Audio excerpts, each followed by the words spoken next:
भाई जो गुरु बचन पे डट गे रकट गे फंद 84 के। भाई जो गुरु बचन पे डट गे रकट गे फंद 84 के। कट गे फंद 84 के रकट गे फंद 84 के। भाई जो गुरु बचन पे डट गे रकट गे फंद 84 के। कर जोरूं विनती करूं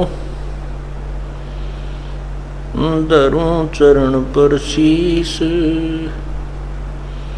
गुरु राम देवानंद जी महाराज ने दियो नाम बख्शीस। कोटि कोटि सिजदा करूं कोटि कोटि प्रणाम। चरण कमल में राखियो मैं बांधी जाम गुलाम।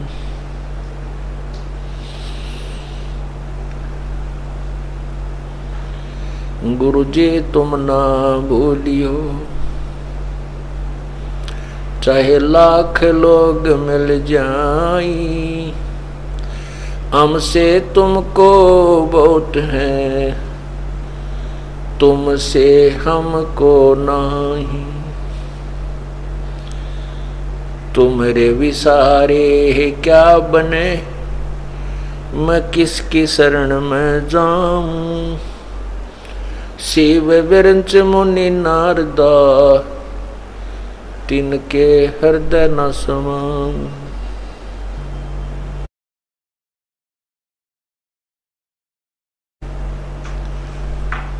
अवगुण किए तो बहुत किए करत न मानी आर। बावे बंदा बख्श दियो बावे गर्दन उतार। अवगुण मेरे बाप जी बख्शो गरीब नवाज। जो मैं पोत कपूत हूँ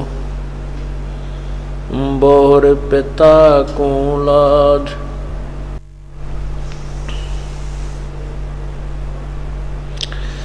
मैं अपराधी जन्म का नक्सक भरे विकार। तुम दाता दुख भंजना मेरी करो संभाल।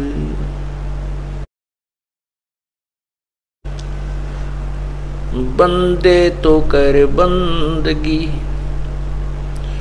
जे चावे दीदार। अवसर मानुष जन्म का मिले न बारंबार। मानुष जन्म पाके जो नहीं रटे हरि नाम। जैसे कुआ जल बिना बनवाया क्या काम।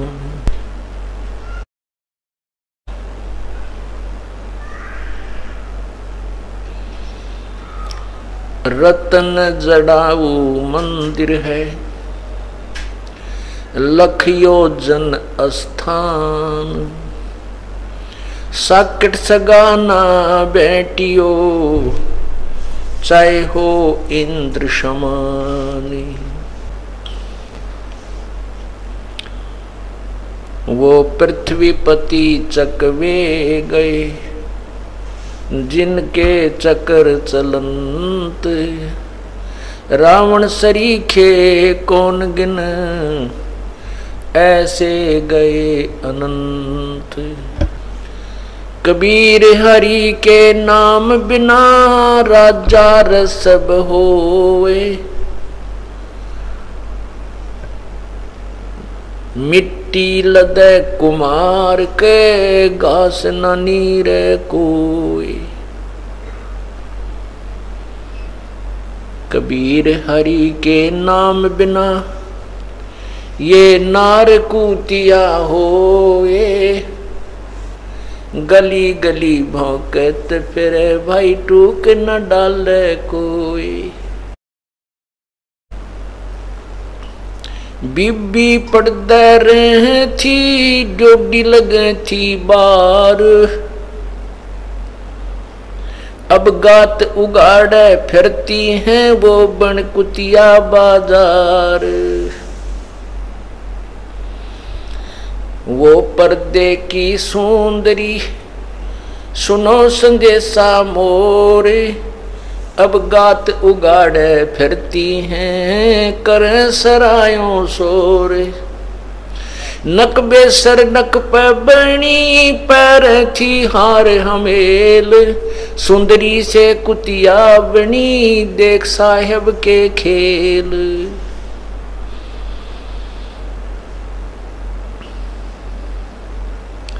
परमपिता परमात्मा दीन दयाल बंदी छोड़ कबीर परमेश्वर जी अपनी प्यारी आत्माओं को जो अपने पैर पर कुल्हाड़ा मार के आप ही पीड़ित हो रही हैं, दुख उठा रही हैं, जो काल के जाल में फंस गई, उनको फिर पुनः जगाने के लिए अपने उस सच्चे स्थान की याद दिलाने के लिए आते हैं और उनको इस अज्ञान अंधेरे में और मोह ममता की नींद के अंदर सोए हुओं को कैसे जगाते हैं, शब्द की चोट मारते हैं। क्या कह रहे हैं कि आज जो राजा बना है वो अपने पिछले जन्म के पुण्यों से बना है, अपनी भक्ति साधना से बना हुआ है। ऐसे ही कोई पुण्यात्मा रानी बनी है, वो भी पिछले अपने पुण्यों से ही बनी हुई है और उन पुण्यों को वो समाप्त करके इस जन्म में अपना जो किया हुआ आनंद, जो सुख है, राज्य है, उसका भोग कर मृत्यु को प्राप्त हो जाएंगे। और जो सत साधना नहीं करेंगे तो आने वाले जीवन में उनके साथ क्या बनेगी, उनको क्या कितनी यातनाएं सहनी पड़ेंगी वो बता रहे और जगा रहे हैं।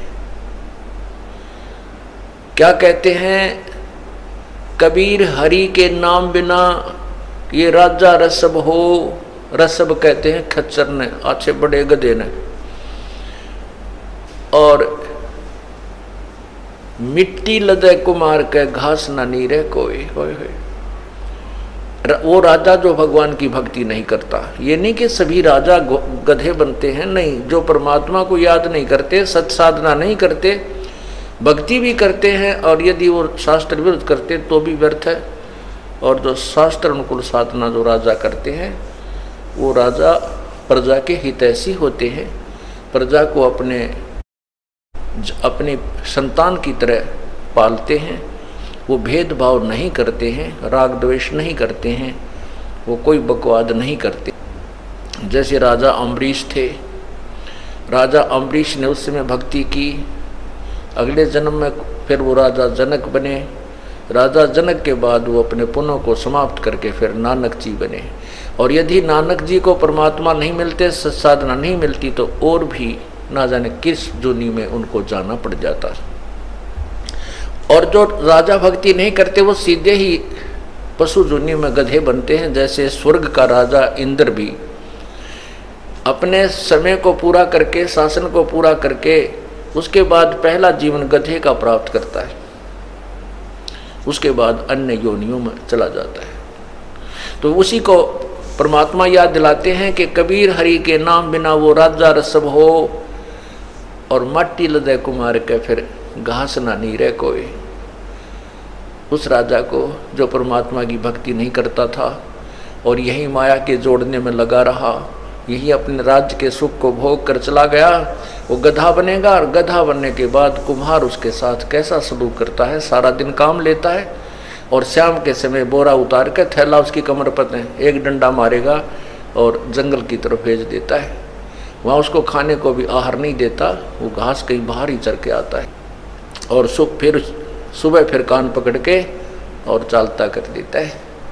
वो पुण्यात्मा जो राजा था, उसके हुक्म में सैकड़ों हजारों सैनिक रहते थे आज परमात्मा की भक्ति के बिना वो पशु जूनी बन करके और कुम्हार के लठ खा रहा है। ये परमात्मा याद दिलाते हैं, ये भोली आत्मा तो कुछ सावधान हो, मनुष्य जीवन प्राप्त किया है आपने। ये मानुष जन्म मिलना कोई आसान बात नहीं है।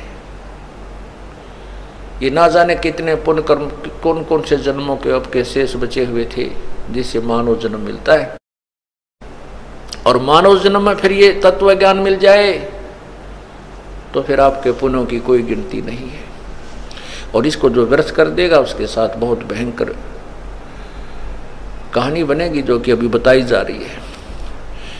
फिर कहते हैं कि वो रानी जो पुण्यात्मा पिछले पुण्य जन्मों कर्मों से, पिछले जन्मांतर के पुण्य कर्मों से अब रानी बनी है, पर्दों में रहती है, पालकियों में चलती थी, अब एयर कंडीशन और काले शीशों की कारों में चलती हैं। और वो संतों से संपर्क में नहीं आ सकी, संतों के संपर्क में नहीं आ सकी, क्योंकि वो लोग कहते थे हमारी तो खानदान की बहुएं हैं, ये नहीं जाया करती सत्संग में, हमारी इज्जत उतर जा। परमात्मा कहते हैं इज्जत तो जब उतरेगी जब आप कुतिया बनकर नगन उगाड़ी फिरा करेगी गलियों के अंदर, इज्जत तो वहाँ बिखरेगी। अब सत्संग में और संतों के दरबार में जाने से इज्जत नहीं उतरती, वहाँ तो इज्जत बनाई जाती है, सत्य कहानी सुनाई जाती है, उसको चेताया जाता है, परमात्मा की कथा सुनाकर उस आत्मा को भगवान के चरणों में लगाया जाता है। तो क्या बताते हैं कबीर, हरि के नाम बिना ये नार कुतिया हो और गली गली भौंकत फिरे, फिर टूक न डाले कोई। ओए होए पुण्यात्माओं, आज हमें ये बातें बेशक ना अच्छी लगती हों, और चाहे हम ये भी मान बैठे हों कि नहीं हम ऐसा वैसा नहीं बनेगा, हम तो मनुष्य ही बन जाएंगे। कुछ ऐसे सिरपरे पंथ भी हैं, एक आध पंथ है वो कहता है कि मनुष्य तो मनुष्य ही बनते हैं और गधे गधे ही बनते हैं, पशु पशु ही बनते हैं। ऐसा कुछ नहीं है, वो तो भ्रमित लोग हैं, ऐसा नहीं है। ये तो 84 लाख योनियां जीव को भोगनी पड़ती है। ये दूसरी बात है कि एक पुण्य आत्मा के लग कंटिन्यूस हो सकता है 2, 4, 10, 5 मनुष्य जन्म भी हो सकते हैं, यदि उसकी कोई पिछले पुण्य शेष है तो क्या बताते हैं, वो रानियां जो पर्दे में रहा करती थी, एडी से लेकर चोटी तक पर्दे डाले रखा करती थी, बुर्के पहना करती थी, और घरों में भी पर्दे लगे होते थे। पालकियां जाती थी तो भी पर्दे डाल करके उस में बैठाया जाता था। वो संतों के सत्संग से वंचित रहने के कारण अपने अनमोल मनुष्य जन्म को बर्बाद करके फिर कुतिया बन जाती है। बीबी पर्दे रहे थी वो डोडी लगे थी बार, सामने डोडी चौकी लगती थी, उनके पुलिस पोस्ट हुआ करती थी। कोई भी व्यक्ति उनसे या कोई भी ऐसा वैसा व्यक्ति या संत कोई भी उस राजा के महल की तरफ झांक भी नहीं सकता था। अब गात उघाड़े फिरती हैं वो बन कुतिया बाजारे, वो पर्दे की सुंदरी सुनो संदेशा मोरे, गात उघाड़े फिरती हैं इब करें सरा में सोरे। वही रानी जो पहले काजू और किशमिश बादाम डालकर हलवे बनाकर बांदियां बनाया करती थी, दासी नौकरानियां बनाया करती थी, और वो 4 चम्मच खाती थी, शेष झूठा छोड़ देती, जिसको नौकरानी और उनके बच्चे खाया करते थे। अब वही एक परमात्मा के नाम के बिना कुतिया बन करके धर्मशालाओं के आसपास डेरा लगाए रहती है, और एक टूक के लिए, एक ग्रास रोटी के लिए वह अतिथि जो खाना खा रहे होते थे उनके मुख की तरफ ताकती रहती है, ऐसे देखती है कि एक टूक ये किस समय तेरी तरफ फेंकेगा। देख कोर्ट मुकदमा मोल ले लिया उस नादान आत्मा ने, सत्संग के अभाव से, संतों की शरण में न जाने से। कहते हैं नक बेसर नक पबनी, इसे सुंदर सुंदर नाका में कि काना में इसे मोटे मोटे सोने के आभूषण पहरा करती थी, हार पहनती थी 9-9 लाख रुपयों के। नक बेसर नक पबनी पह रहती हार हमेल, अब सुंदरी से कुतिया बनी, देख साहिब के खेल, अब के शकल बनवा ली नादान आत्मा ने। पुण्यात्मा इस आत्मा को जगाने के लिए परमात्मा ना जाने कैसी कैसी चोट मारता है, जैसे शराब भी न ठाया करें। हम इस माया के अंदर, इस काल की माया के अंदर इतने मोहित हो चुके हैं, हमारे ऊपर इतना जबरदस्त प्रभाव है त्रिगुणमयी माया का, रजगुण ब्रह्मा, सदगुण विष्णु, तमगुण शिव जी के द्वारा, कि इसमें ये एंटीबायोटिक परमात्मा की अमृत वाणी और ये जाप मंत्र सारे प्रयोग करने से ये इसका नशा, इसका प्रभाव हमारे से निष्क्रिय होता है, और तभी हम सत्संग की तरफ आ सकते हैं। अन्यथा ये वही हमें सत्संग से दूर रख करके कोई न कोई आलस या कोई ऐसी कहानी बना करके परमात्मा से वंचित रखता है। मारे सत्य गुरु दे रहे, ए लारे सत्य नाम सुमर मन में लारे, मारे सत्य गुरु दे रहे।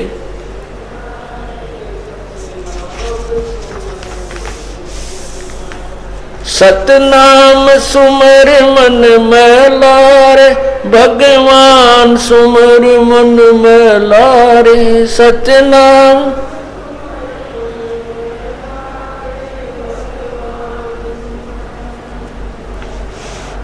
मारे सत्य गुरु दे रहे,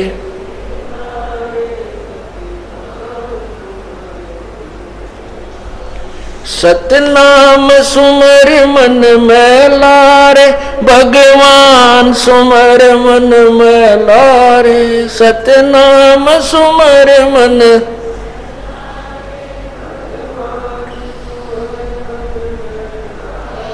मारे सत्य गुरु दे रहे लारे, सतनाम सुमर मन में लारे।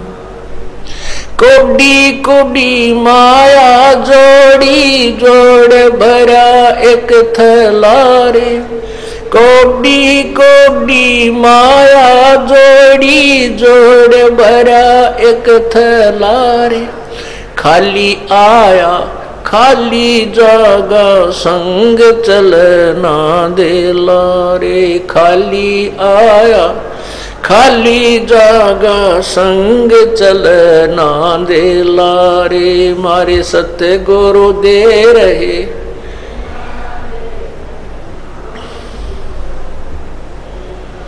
सतनाम सुमर मन में लारे, भगवान सुमर मन में लारे। सतनाम सुमर मन में लारे, भगवान सुमर मारे सत्य गुरु दे रहे हैं लारे। सतनाम सुमर मन में लारे, मारे साहिब दे रहे।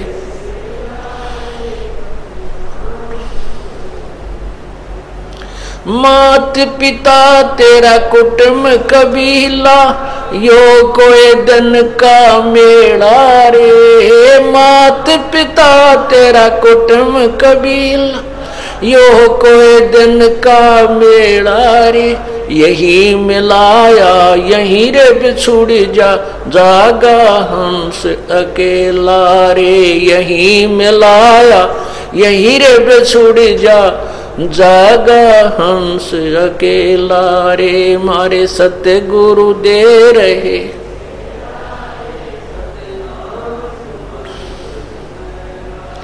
सतनाम सुमर मन में लारे,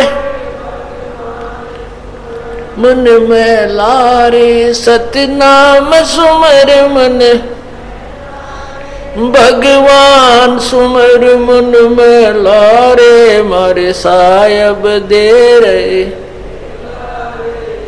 नाम सुमर मन में लारे। मारे सत्य गुरु दे रहे,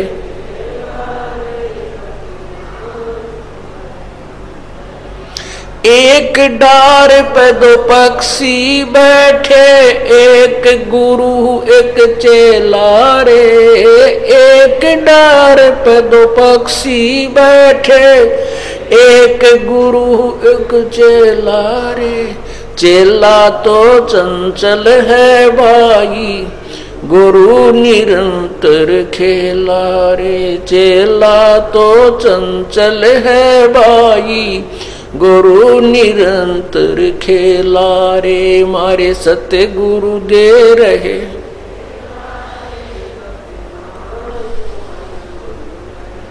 सतनाम सुन मारे सत्य गुरु दे रहे।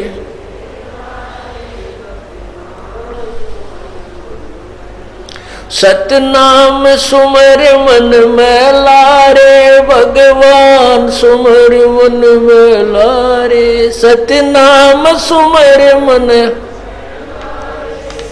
भगवान सुमर मन में लारे, मारे साहिब दे रहे।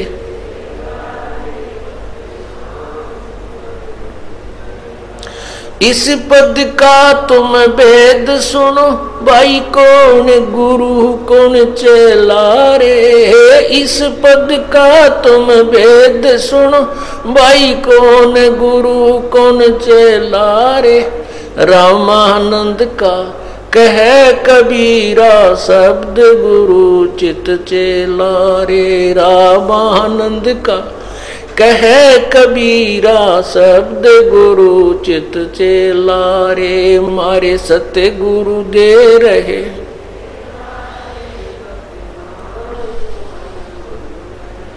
सतनाम सुमर मन में लारे। भगवान सुमर मन में लारे। सतनाम सुमर मन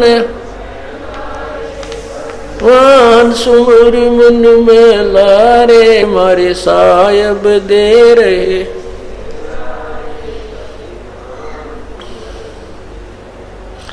मारे सत्य गुरु दे रहे हैं लारे। सतनाम सुमर मन में, इस पद का तुम भेद सुनो भाई, कौन गुरु कौन चेला रे। इस पद का तुम भेद सुनो भाई, कौन गुरु कौन चेला रे। रामानंद का कहे कबीरा, शब्द गुरु चित चेला रे। रामानंद का कहे कबीरा, शब्द गुरु चित चेला रे। मारे सत्य गुरु दे रहे,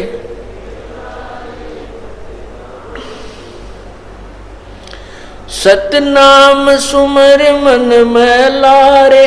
भगवान सुमर मन में लारे। सतनाम सुमर मन सुमर मन में लारे, मारे साहिब दे रहे। नाम सुमर मन में लारे, मारे सत्य गुरु दे रहे।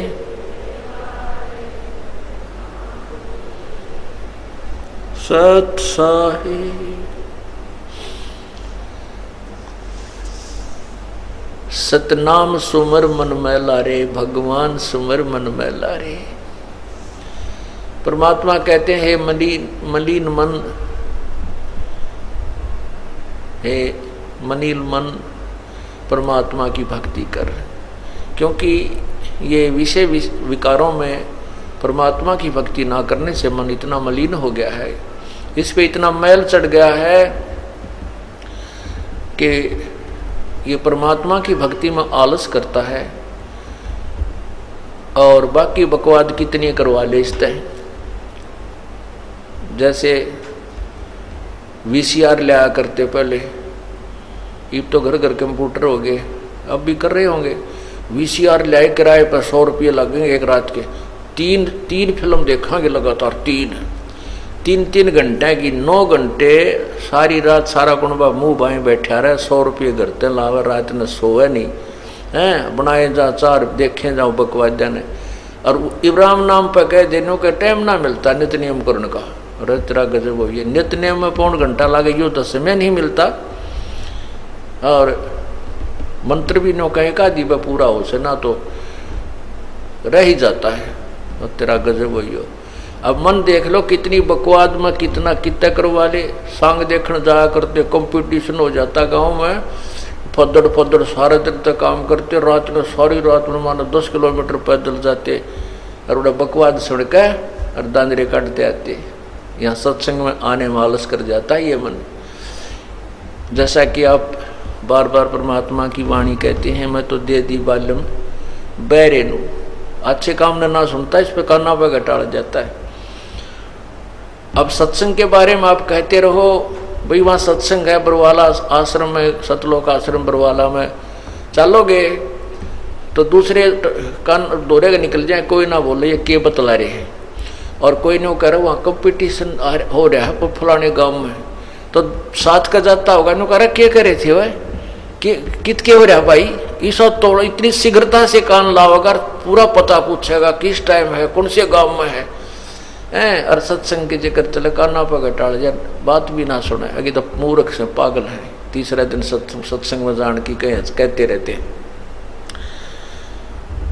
तो पुण्यात्माओं, ये मन इतना मलिन हो गया, इतना मैला हो चुका है, इसको ना जाने कितने साबुन की आवश्यकता है, अर्थात ना जाने कितने सत्संगों की आवश्यकता है, तब जाके इसका रंग पहचान में आओगा। जैसे हमारा ऐसा मन हो गया जैसे मिस्त्रियों के कपड़े हो जाया करें, ऑटोमोबाइल वाले होते हैं ना, मोटरसाइकिल कार ठीक करनी है तो ऐसा कपड़ा हो जाता, मैल से पहचान में भी ना आता है कौन से कलर का है। हम इतने मलिन हो चुके हैं, कलयुग तक पहुंच गए, इन जो है ना मैल को अपनी आत्मा पर लगाते लगाते लेपते लेपते। अब परमात्मा ने डिजर्टेंट साबुन दे रखा तत्व ज्ञान का और पेट्रोल ड्राई क्लीन करने का, यानी ये परमात्मा का जो ज्ञान है, सत ज्ञान है, ये इस मैल को तार के छोड़ेगा। यदि इस परमात्मा के धोबी घाट पर जो कपड़ा आ गया, अर्थात ये चोला शरीर, जिस पुण्यात्मा यहाँ आ गई उसको धो ही डालेगा। परमात्मा ने ऐसी टेक्निक निकाल दी है, ऐसा साबुन निकाल लिया है कि अब इसके मैल को धो ही डालेगा। और फिर ये परमात्मा को पहचानेगा, ये भी पहचान में होगा ये सचमुच भगत है कि जो ठगत है, ठीक हो जाएगा कुछ दिनों में। तो इसलिए कहते हैं, इसको समझाते हैं कि कौड़ी, पहले पुराने समय की वाणी है परमात्मा की, पहले कौड़ी हुआ करती, कौड़ी छोटी छोटी, फिर पैसे होते थे छोटे छोटे, फिर रुपया तो बहुत बड़ी चीज होती थी, अन्य होते थे। तो कहते हैं छोटे छोटे पैसे जोड़ करके तूने एक थैला भर लिया रुपयों का, और जाते समय तेरे साथ कुछ भी नहीं चला। पहले क्या करते थे, बैंक तो होते नहीं थे, और जिसके पास 100, 200, 500, 1000 रुपये हो जाते, उसको एक थैले में डालकर जमीन में दाब दिया करते, कहीं को चोर ना उठा ले जाए, और उसको दबा करके भूल जाते कहाँ सी दाब रखा है। फिर वो मर जाता अचानक बूढ़ा, सोचा करता बाद में बताऊंगा, बच्चे जब कहीं बर्बाद ना कर दें अभी से, वो बूढ़ा मर जाता, फिर पैसे साथ ले जाता, नहीं ना दान कर पाता। फिर उसको मरते समय याद आती को होते रहे तो पैसे दब रहे थे यहाँ पर, बता वो सकता नहीं, क्योंकि उसकी जुबान बंद हो जाती है। जो भक्ति नहीं करते अंत समय में उस प्राणी की जुबान बंद करता है, ये काल के दूत आकर के कहीं यू राम नाम ना ले ले, अंत समय में कहीं इसको कोई भगवान की याद ना दिला दे, इसका जुबान बंद कर देता है, और उसकी वृत्ति इतनी प्रबल परिवार में फंसा देता है। कभी लड़के को देखता, मेरे मन में बोल नहीं सकता मेरे छोटे बेटे का क्या होगा, उसका तो एक मकान भी ना बना है, उसका तो ऐसे भी नहीं है, मतलब इस तरह की वृत्ति में वो उड़ज पुड़ज करके और उसको वहीं वापस पशु पक्षी बनाकर भेज देता है काल। जिसमें ये प्राणी जो भक्ति नहीं करता उसकी मृत्यु होती है, देखना कैसे होती है, उसकी जुबान बंद हो जाती है, खींच खींच कर श्वास आता है, क्योंकि जब गिनती के श्वास दिए हुए हैं भगवान ने, और जब श्वास रह जाते हैं कुछ शेष थोड़े से ही, उसी समय यमदूत आकर के इसके अंदर से इसकी जो है ना टीटवी दाब देते हैं, गर्दन दबा देते हैं, जुबान बंद कर देते हैं। जैसे जुबान को पैरालिसिस हो जाता है ऐसा कर देते, पूरा शरीर को ही पैरालिसिस टाइप हो जाता है। और फिर वो गिनते हैं उसके श्वास कितने शेष रहते हैं इसके, वो फिर खींच खींच कर सांस लेता है, तो वो गिनते रहते हैं, अब इतने रह चुके हैं, वो पूरे होते ही वही बटन दबाकर उसको ले जाते हैं। उस समय उस यमदूत दिखाई देते हैं, उसको बेहोश हो जाता है और वो डरता है, शरीर को छोड़ जाता है, टट्टी पेशाब निकल जाती है भयभीत होकर के। आप देखना जो परमात्मा की भक्ति करते हैं उनकी मृत्यु देखना, जब उसका पेशाब और टट्टी और आंखें भी आसानी से शरीर निकलता है, उसको कोई पीड़ा नहीं होती। और जो भक्ति नहीं करते ऐसी दुर्गति होकर मरता है वो। और पहले तो यहाँ तक कहा करते कि इसके प्राण ना निकलते पापी के, गाय का पुछड़ पकड़ा दो, शायद कुछ थोड़ा बहुत पार हो जाए। ये टोटके है करवाया करते ये मूर्ख लोग। फिर कहते गंगा का जल ला दो, इसमें गंगा का जल घेर दो, इसका पंडा छूट जाता है, पीछा छूट जाता है। तो इस प्रकार भक्ति करने और ना करने वाले में बहुत अंतर है। परमात्मा कहते हैं आए हैं सो जाएंगे भाई राजा रंग फकीर, एक सिंहासन चढ़ चले एक जूड़े जा जंजीर। जाना तो सभी ने है, भक्ति कर रहे हैं वो भी शरीर छोड़ेंगे, जो नहीं कर रहे हैं वह भी छोड़ेंगे। जो शरीर भक्ति नहीं कर रहे हैं उनको तो यम के दूत बांध के ले जाएंगे एक मुर्जिम की तरह, और जो भक्ति करते हैं उनको परमात्मा विमान में बैठा कर ले जाएगा, सिंहासन पर बैठा। एक भगत जी बतावा था, कह रहा था जी मैंने एक बार स्वप्न आया कि मैं दादू साहब के जहाज में बैठा जाऊं था, ऊपर सतलोक की तरफ ले जा रहे थे, वो मेरे गुरु जी थे किसी जन्म में, और दादू साहब कबीर जी के शिष्य थे, परमात्मा मिले थे उनको बूढ़ा बाबा के रूप में। तो दादू साहब के जहाज में बैठा जाऊं था, और हमारे गांव की बहुत लंबी चौड़ी बनी थी, वहां पर बनी यानी जंगल होता है, और वहां मैं बालक से थे जो वहां आया करते, उसमें जाल होती थी पहले, उनका पील लगा करती, एक फल होता है जाल का पेड़ होता है, और वहाँ और भी बहुत से हमें खेला कूदा करते बचपन में। वो दिख गया मैंने जहाज में गए, और मैं नो देखने लग गया, रे मैं तो यहाँ घूमा करता, यहाँ पर ऐसा खेला करता। ओहो, कहता इतने में मैं जहाज तो नीचे पटक दिया, और वहाँ आके पड़ा, और पड़ते ही आँख खुल गई, यानी वो सपना टूट गया। तो पुण्यात्माओं ऐसे ही हम मार खा जाते हैं, ऐसे ही हम वापस गिर जाते हैं इस लक 84 के चक्कर में। हमारे को अंत समय में यू काल कोई ना कोई ऐसी बीमारी याद दिवा देगा, और मन का हो ये तो बड़ा आनंद आ रहा था यहाँ पे, और उन सारे दुखों न भूल जा जो सारी उम्र पीड़ित रहा वो।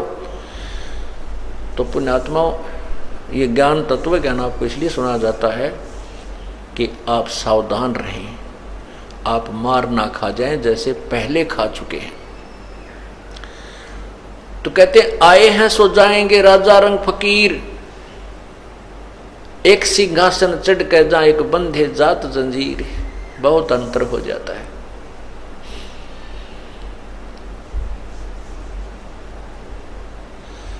तो इसलिए क्या कहते हैं परमात्मा के,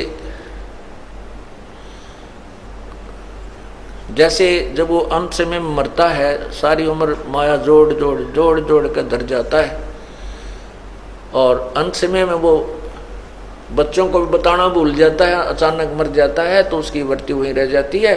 फिर वो सर्प बन का आता है, और सर्प बन की जूनी धार करके वहीं घर में घुसता है जहां उसने वो धन दबा रखा होता है, वहां ढूंढता फिरता है। फिर वह बच्चे उसका मारे, लठ तोड़ें, उसके हड्डियों को पंसलियों को एक करें या मार डालें, फिर वो वहीं उन्हीं के हाथों मरता है करके। ऐसे दुर्गति हमारी होती रहती है, हमने इससे सावधान होना है। तो क्या बताते हैं, कौडी कौडी माया जोड़ी जोड़ भरा एक थैला रे, खाली आया खाली जागा संसार लेना थैला रे। एक जगह शमशान घाट पर देखा था, याद नहीं आ रहा कहां पर लिखा था, उसमें लिखा था शमशान घाट इधर है, और नीचे एक श्लोक लिखा था कि ए भोले इंसान याद रखना कि कफन का जेब नहीं होती, कफन का जेब नहीं होती। जब तू यहाँ आएगा तेरे साथ कुछ नहीं आएगा, और जिस पर एक सिंगल कपड़ा तेरे ऊपर डाला जाएगा वो उसका जेब भी नहीं होगी, अर्थात तू कुछ नहीं ले जा सकेगा।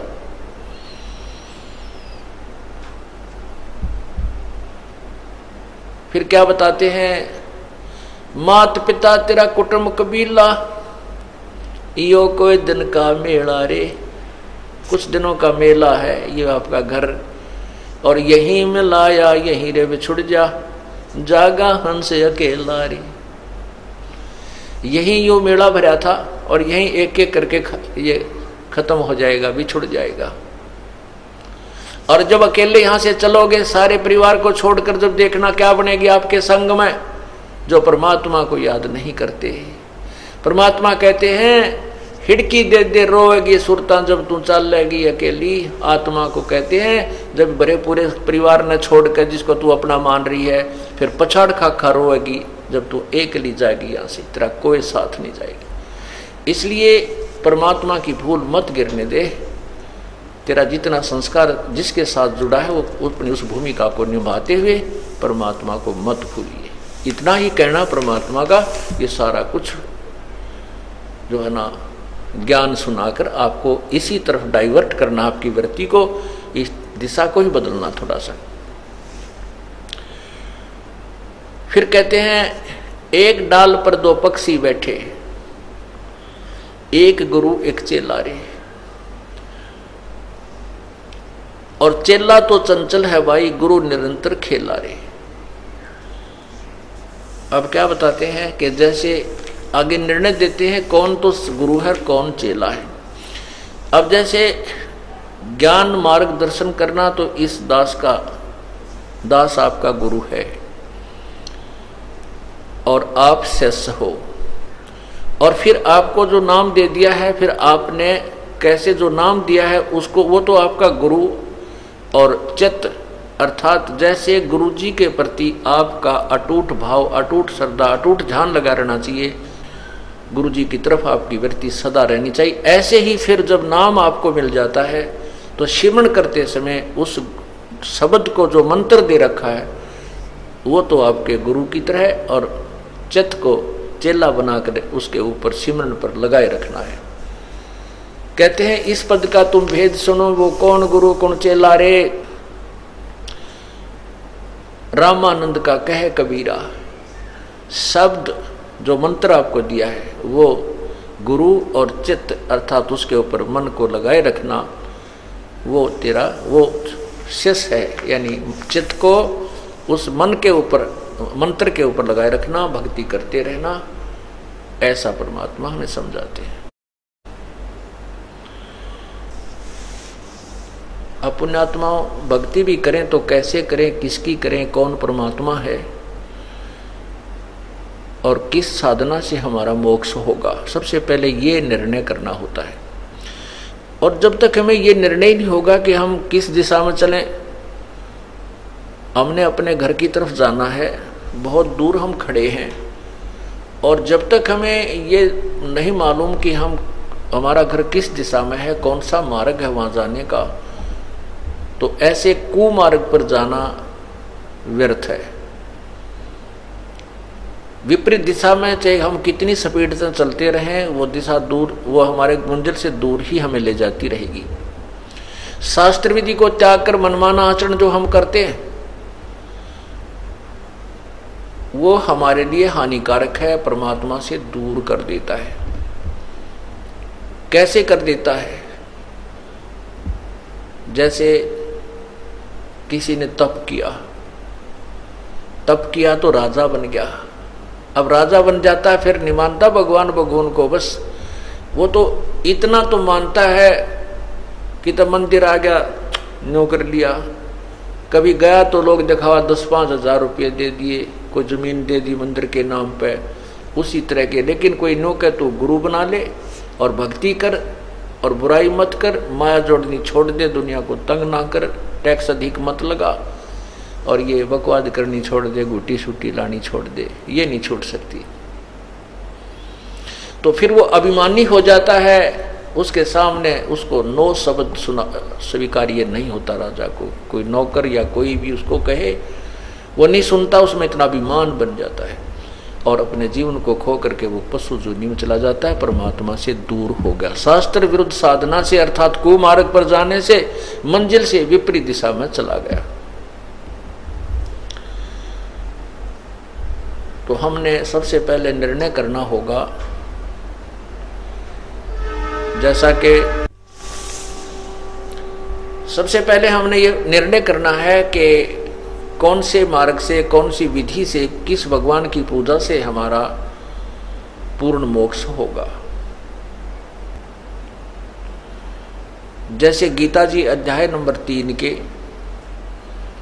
और श्लोक 10 से लेकर 15 तक यज्ञों के विषय में बताया है, और फिर उन्हीं यज्ञों का वर्णन करते हुए चौथे अध्याय के 25 से लेकर 34 श्लोक तक बताया है।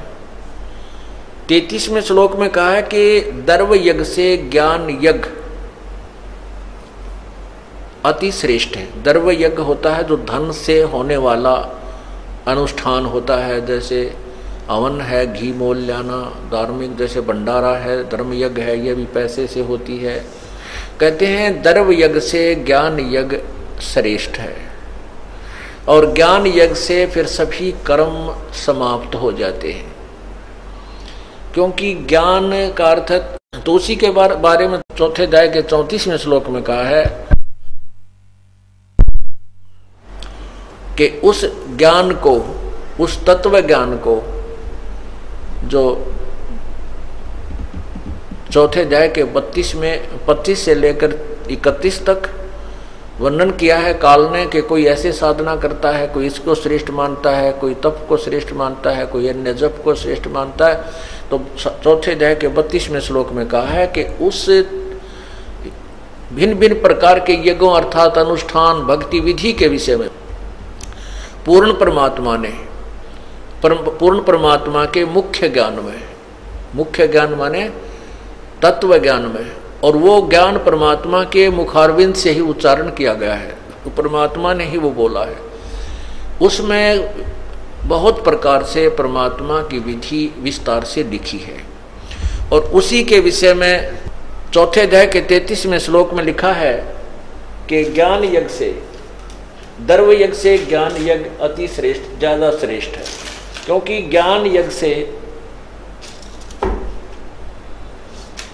जो आपको सत्संग सुनाया जा रहा है, ये ज्ञान यज्ञ होता है। इस ज्ञान यज्ञ से ये पता चल जाता है कि कौन परमात्मा पूजा के योग्य है और कौन नहीं है। किस परमात्मा की पूजा से ये प्राणी पूर्ण मोक्ष प्राप्त करता है, किस परमात्मा की प्राणी साधना से ये मुक्ति प्राप्त नहीं करता। अब देखिएगा पवित्र गीता जी, श्रीमद् भगवत गीता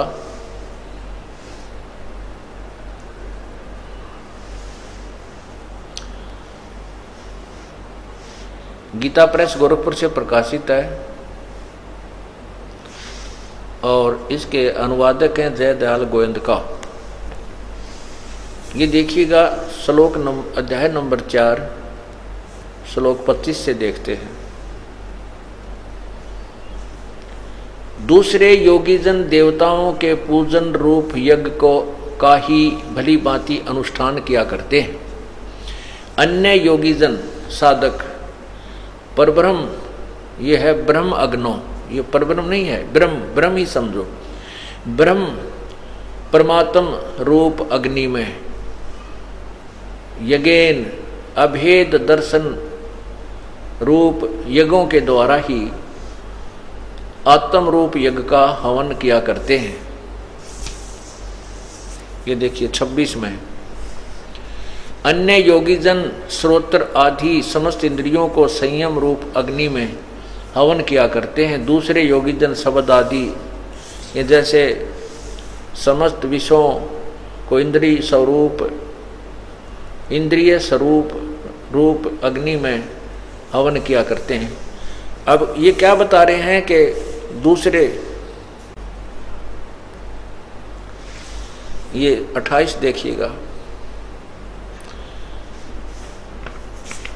अन्य कई पुरुष द्रव्य संबंधी यज्ञ करने वाले कितने ही तपस्या रूप यज्ञ करने वाले, यज्ञ माने अनुष्ठान, और दूसरे कितने ही योग रूप यज्ञ करने वाले कितने ही, यानी कहने का भाव ये है कोई कुछ करता है कोई कुछ करता है। इसके विषय में फिर आगे बताए हैं 32वें में। इसी को यहाँ फाइनल कर दिया है कि इस प्रकार और भी बहुत तरह के यज्ञ वेद की, ये देखो इन्होंने कितनी नालायकी की है, अनुवाद करने में कितना गपड़ चौथ की है, गपला किया है। ये देखो ये ब्रह्मण्य, यहाँ ब्रह्मण्य का अर्थ इन्होंने वेद की कर दिया। ये ऊपर देखो, एवं बहुविधा यज्ञा वितता ब्रह्मण्य मुखे, ब्रह्मण्य, ब्रह्मण्य माने सच्चिदानंद घन ब्रह्म। ये देखिए ब्रह्मण्य, ब्रह्मण्य का क्या अर्थ होता है ये स्वयं आप देखना। जहाँ ये इन्होंने इनकी बुद्धि ठीक चली वहाँ तो इन्होंने अनुवाद कर दिया ठीक, और जहाँ ये विचलित हो गए वहाँ अर्थों के अनर्थ करने प्रारंभ कर दिए। जैसे 18वें अध्याय के 66वें श्लोक में व्रज माने आना कर दिया, जबकि व्रज माने जाना होता है। अब 17वें अध्याय का 23वां श्लोक देखो, ओम तत्स, ये अध्याय नंबर 17 का और मंत्र नंबर 23 है।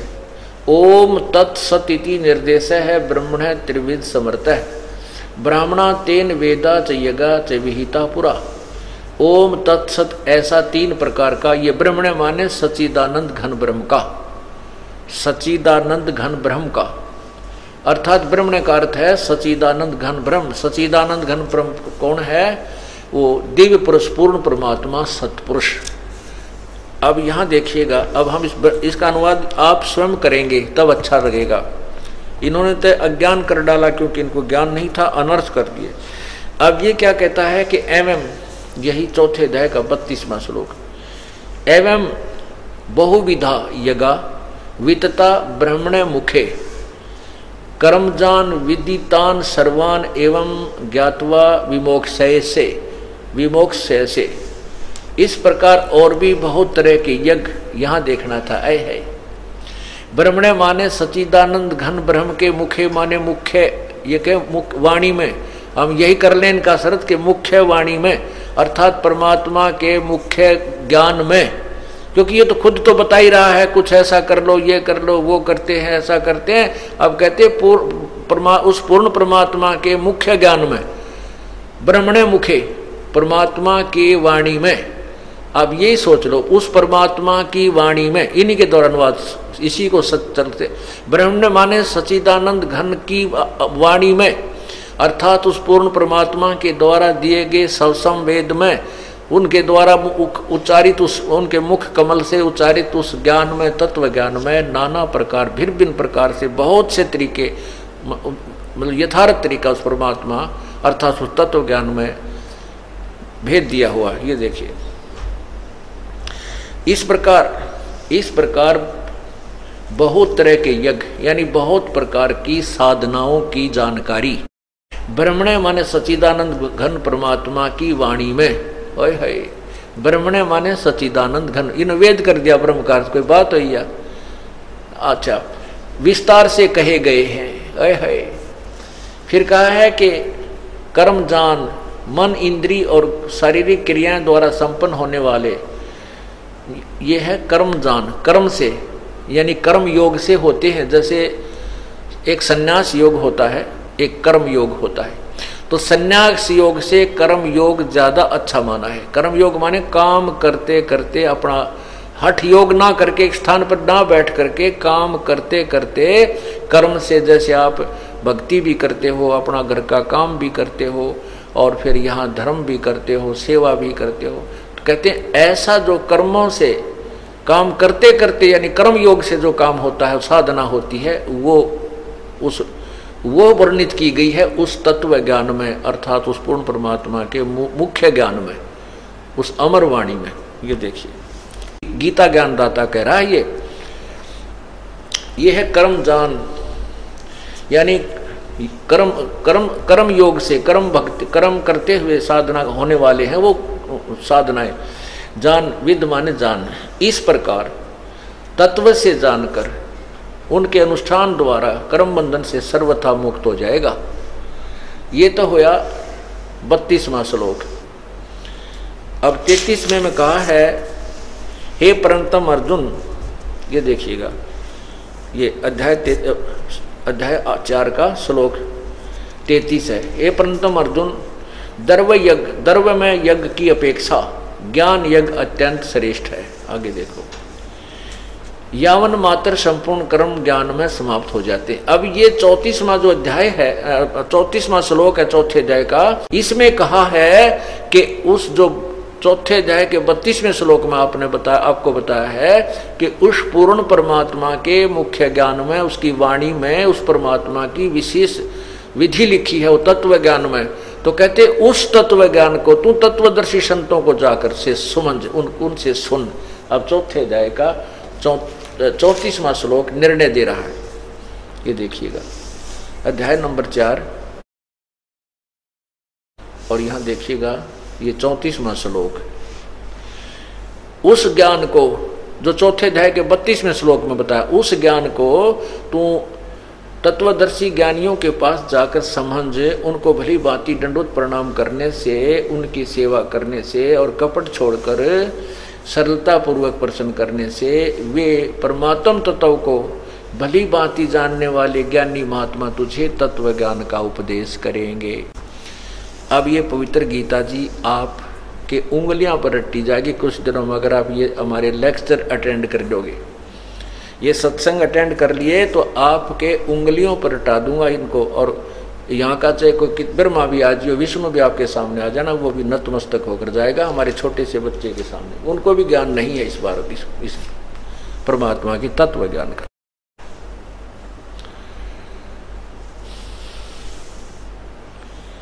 तो क्या बताया है कि ज्ञान जो है, इस ज्ञान से फिर हमें निर्णय होगा कि कौन परमात्मा है, किस परमात्मा की भक्ति करने से हमें मोक्ष होगा, क्योंकि हमने मोक्ष प्राप्ति करनी है। और जब तक मोक्ष नहीं होगा तो हम यहाँ पर कितनी लंबी उम्र प्राप्त कर लें और कितना ही हम राज्य भोग लें, अंत में मृत्यु को प्राप्त होते हैं। जैसे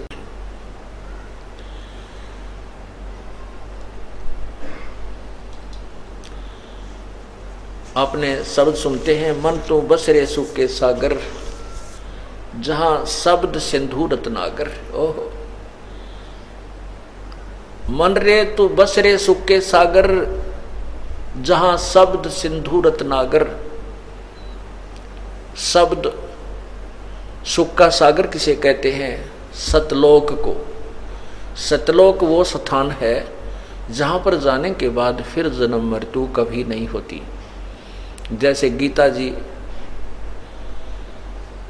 अध्याय नंबर 15 के श्लोक नंबर 4 में कहा है कि जब तुझे तत्व ज्ञान प्राप्त हो जाए, उस तत्व ज्ञान रूपी शस्त्र से इस संसार रूपी सृष्टि के ज्ञान रूपी ज्ञान को, अर्थात उलझे हुए इस वृक्ष को उस तत्व ज्ञान रूपी शस्त्र से काट कर, अर्थात तत्व ज्ञान से समझकर, उसके बाद उस परमेश्वर के उस परम पद की खोज करनी चाहिए, जहां जाने के बाद फिर प्राणी साधक संसार में लौटकर कभी नहीं आते, अर्थात उनकी जन्म मृत्यु कभी नहीं होती।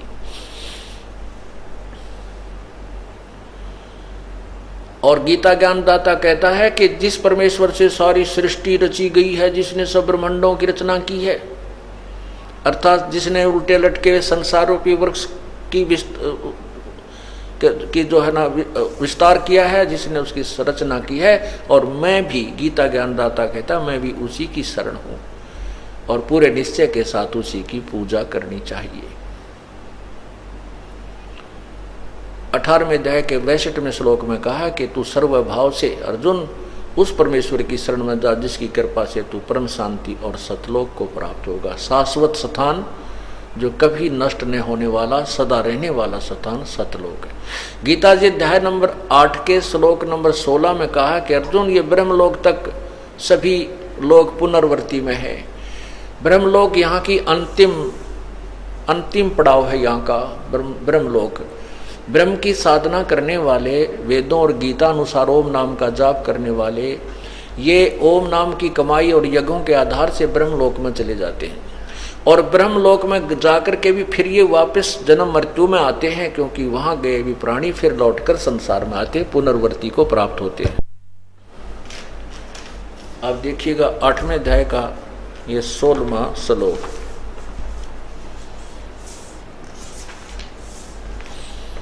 ये देखिए पवित्र गीता जी,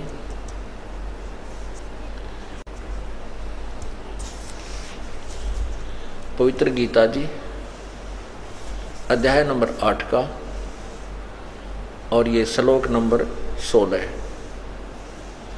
हे अर्जुन, ब्रह्मलोक पर्यंत सब लोक पुनर्वृत्ति में है, परंतु हे कुंती पुत्र, मुझको प्राप्त होकर पुनर्जन्म को प्राप्त नहीं होता। ये यहाँ इन्होंने गलत अनुवाद किया। ये देखिए यहाँ से, आप ब्रह्मभुवनात् लोका पुनर्वर्तनी वर्ती न अर्जुन माम उपेत तु कौन्ते पुनर्जन्म न विद्यते।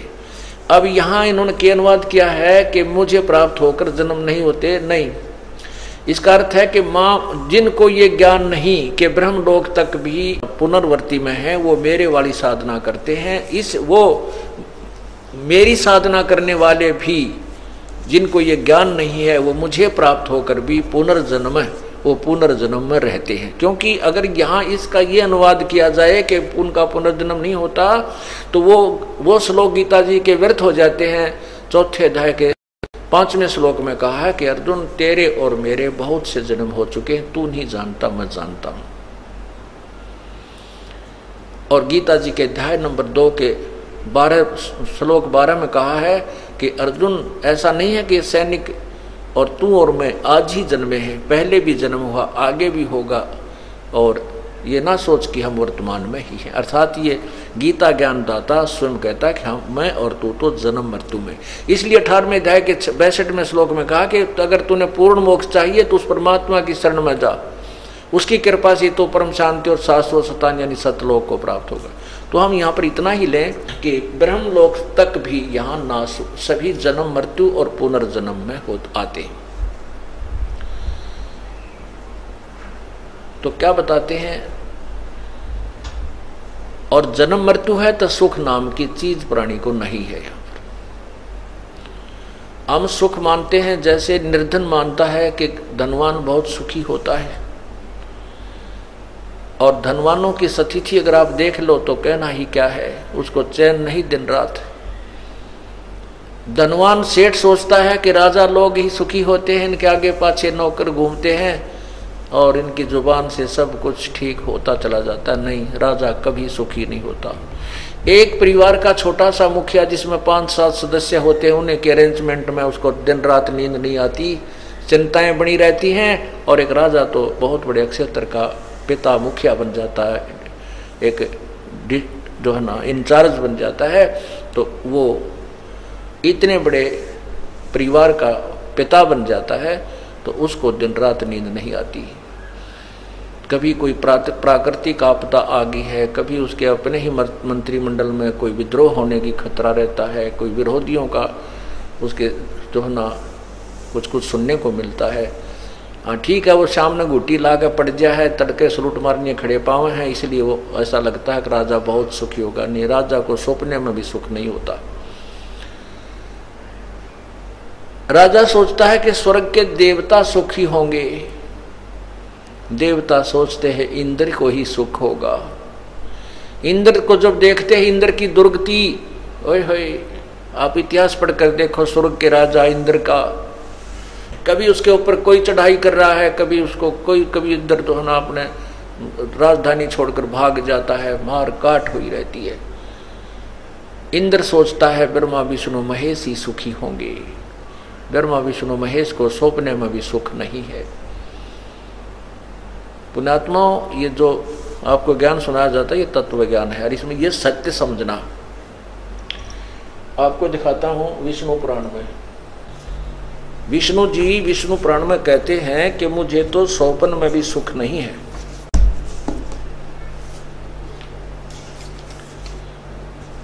विष्णु पुराण में लिखा है कि विष्णु जी स्वयं स्वीकार करते हैं कि हे ब्रह्मा को कहते हैं कि मैं तो राक्षसों के मारने में व्यस्त रहता हूं और बाकी समय तप करता हूं, और तप करता के बाद फिर थोड़ा बहुत समय मिलता है तो लक्ष्मी के साथ में कुछ मंगल समय व्यतीत कर पाता हूं। अभी इसमें वो विष्णु पुराण दूसरी हाथ लगी जो उस पर लिखे हुए थे मार्क्स वो नहीं मिली। अब ये समझना दास जो भी शब्द बोलेगा वो बिल्कुल प्रमाणित समझना, इसमें दो राय नहीं है, दिखाएंगे आपको कभी। तो कहने का भाव ये है कि यहाँ ना जैसे और वैसे आपके प्रत्यक्ष उदाहरण देते हैं, जैसे विष्णु भगवान श्री रामचंद्र रूप में आए थे,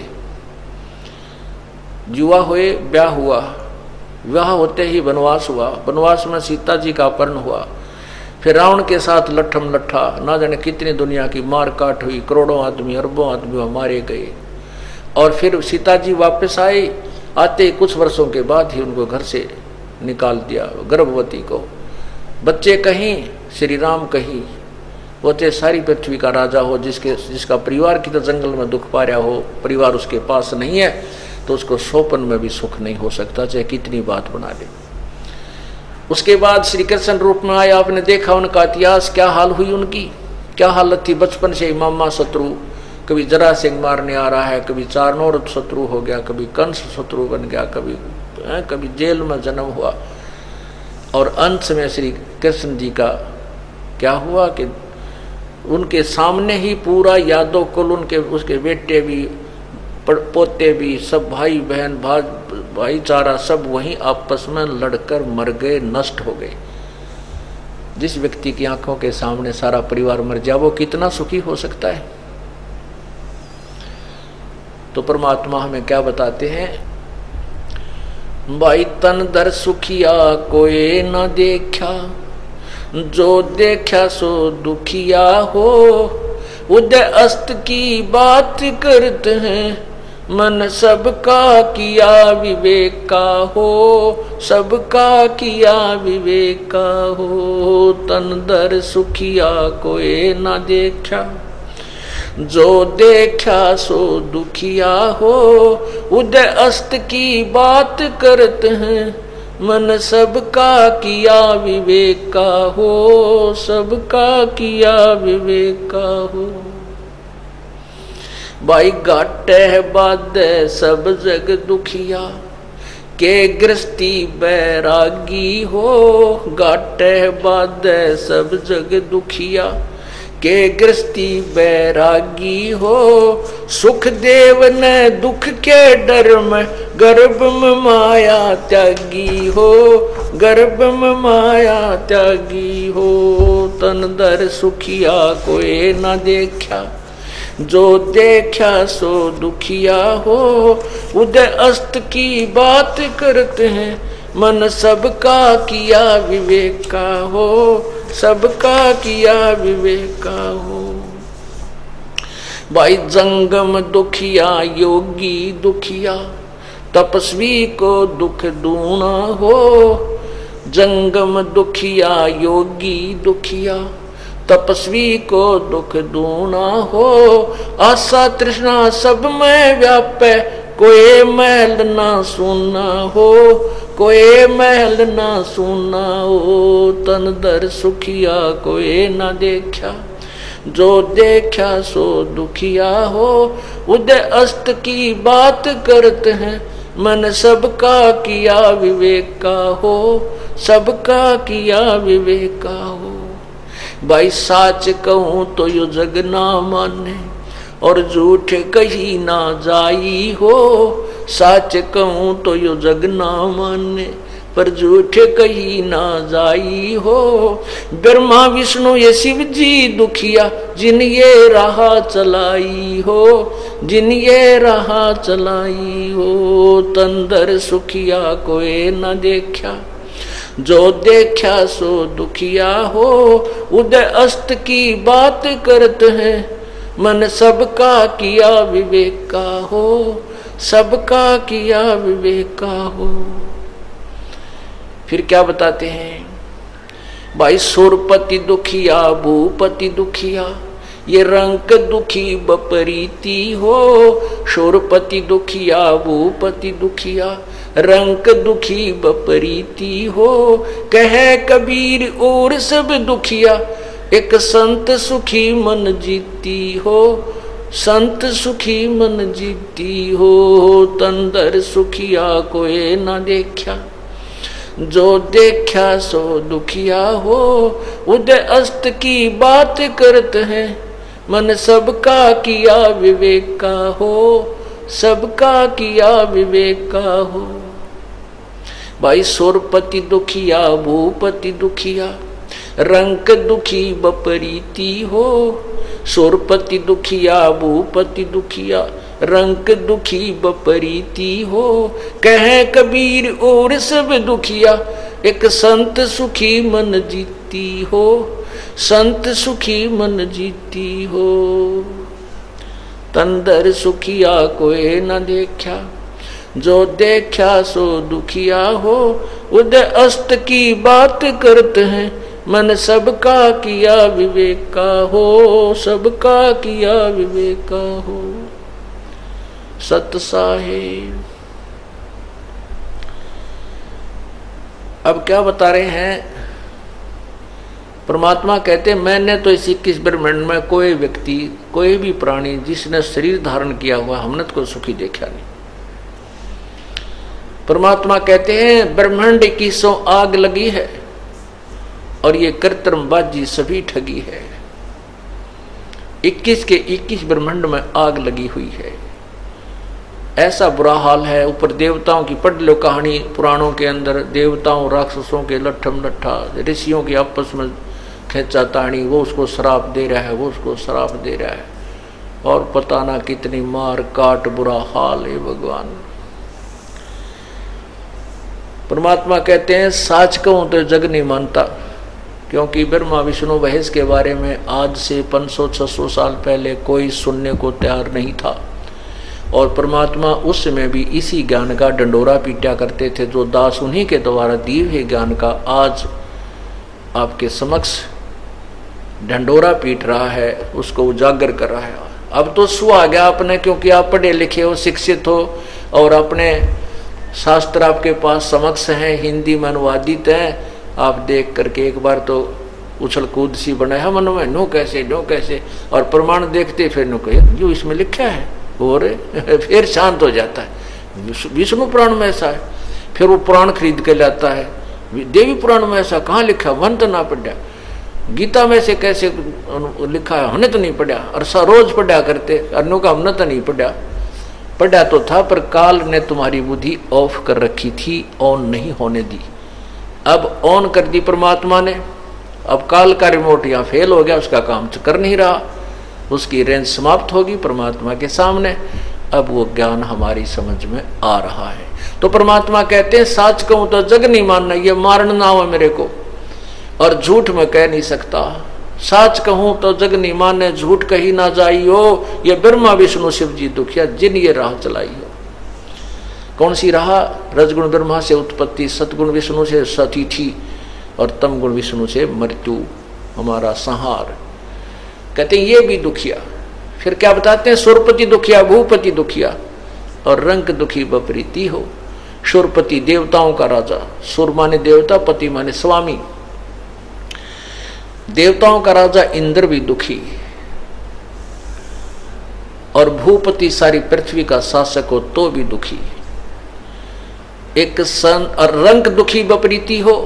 गरीब तो स्वाभाविक दुखी, उसके ऊपर तो सारी आपत्तियां करें, जो नाम नहीं ले रहे उनके विषय बता रहे हैं, लेकिन नाम लेने के बाद तो सेठ और गरीब एक जैसा हो जाएगा भगवान के दरबार में, क्योंकि परमात्मा दोनों की आपत्तियों को टालना शुरू कर देगा और 2 रोटी सुथरी देना प्रारंभ कर देगा।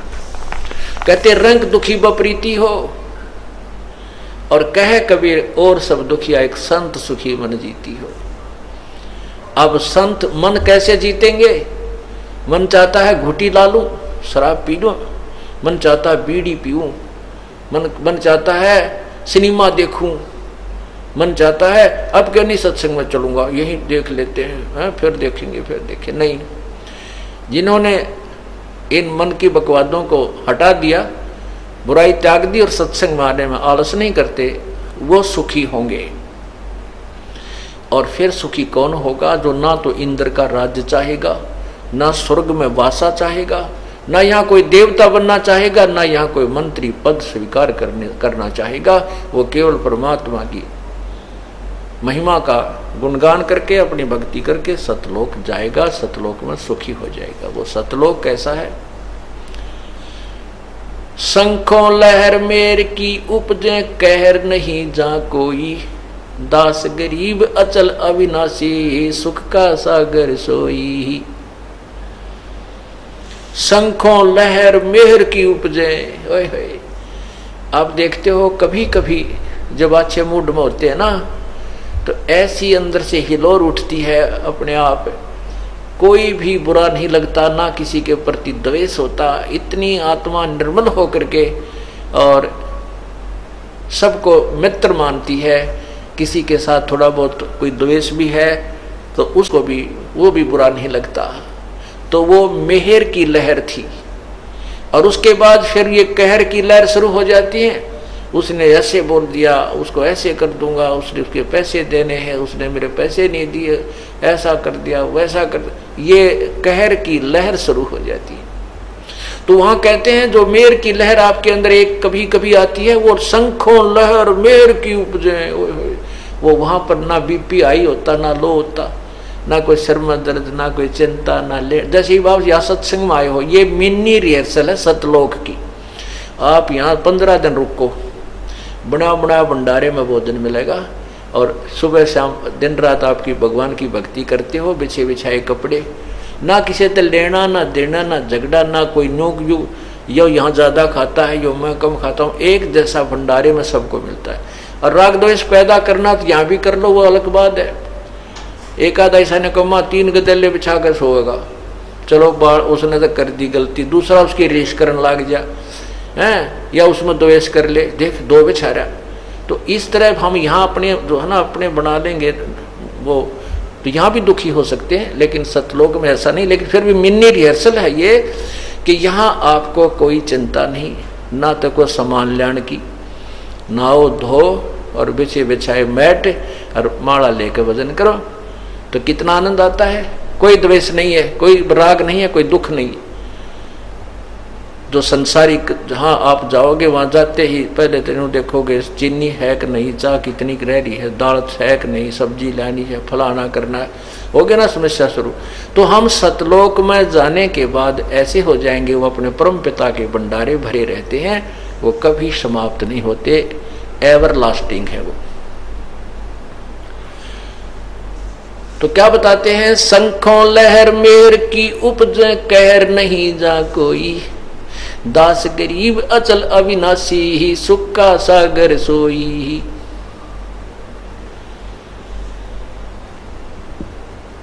इसलिए क्या बताते हैं? मन चल रहे सुख के सागर, जहां शब्द सिंधु रत्नागर।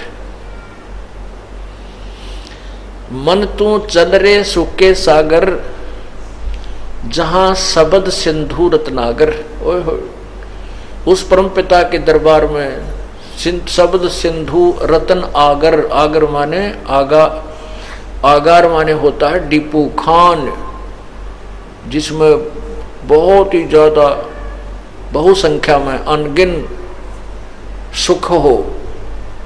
मोक्ष रूपी रतन की आगार माने वो डिपू है, खान है। तो वहां चलो, आगे बताते हैं, कोट जन्म तू राजा की, ना मिटी न मन की आशा, कोट जन्म तन भरमत हो गे, कुछ ना हाथ लग्या रे, कुकर सुकर खरबा बोरे, कौआ हंस बुगारे। कोटि जन्म तू राजा की, ना मिटी न मन की आशा, भिक्षुक होकर दर दर घूम लिया, मिला न निर्गुण रासा। इंद्र कुबेर ईश की पदवी, ब्रह्मा वर्ण ध्रुम राया, विश्वनाथ के पुर को जाकर फिर भी उल्टा आया। असंग जन्म तन मरत्या हो गे, जीवित क्यों न मर रे, द्वादश मद महल मठ बोरे, बहुर न दे धर रे। दो जग भी सभी तैं देखे, राजपाट के रसिया, 3 लोक से तरपत नाही, ये मन भोगी खसिया। सतगुर मिले तो इच्छा मेटे, पद मिल पदे समाना। चल हंसा उस लोक पठाऊं, जो आदि अमर अस्थान। चार मुक्ति जहां चंपी करती, माया होरी दासी। दास गरीब अभय पद पर से, वो मिले राम अविनाशी। ओए होए, कहते हैं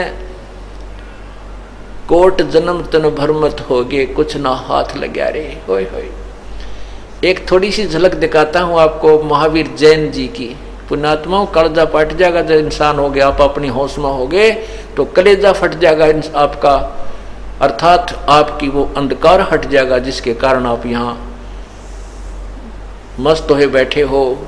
कि कहते हैं मन में ये भावना आती है कि बस अगले जन्म में फिर मनुष्य बन जाएंगे। चल 2-4 मनुष्य के जन्म भी हो सकते हैं पुण्यात्मा के, लेकिन फिर दुर्गति शुरू होगी जब देखना क्या होगा। आपको दिखाते हैं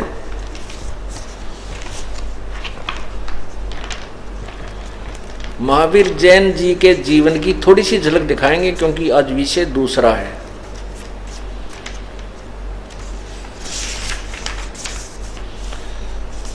ये महावीर जैन जी कौन थे? ये राजा ऋषभदेव के पोते थे। राजा ऋषभदेव जी कौन थे? जिनसे जैन धर्म की स्थापना हुई है, प्रथम तीर्थकर माने जाते हैं। और ऋषभदेव के पुत्र थे भरत, और भरत के पुत्र थे मारीची, और मारीची राजा ऋषभदेव के पौत्र थे, यानी भरत के पुत्र थे। और ऋषभदेव जी जो कि जैन धर्म के प्रवर्तक हैं, उन्होंने 1000 वर्ष तक तप करने के उपरांत पहली धर्म देशना अर्थात अपना उपदेश अपने पोते मारीची को दिया था। और मारीची जी के फिर आगे चल के वही जीवात्मा महावीर जैन हुआ, और उस ऋषभदेव के द्वारा बताई साधना के उससे कितना तो लाभ हुआ और कितनी हानि हुई, ये दिखाना चाहते हैं। देखिएगा, ये है आओ जैन धर्म को जाने, ये पुस्तक है।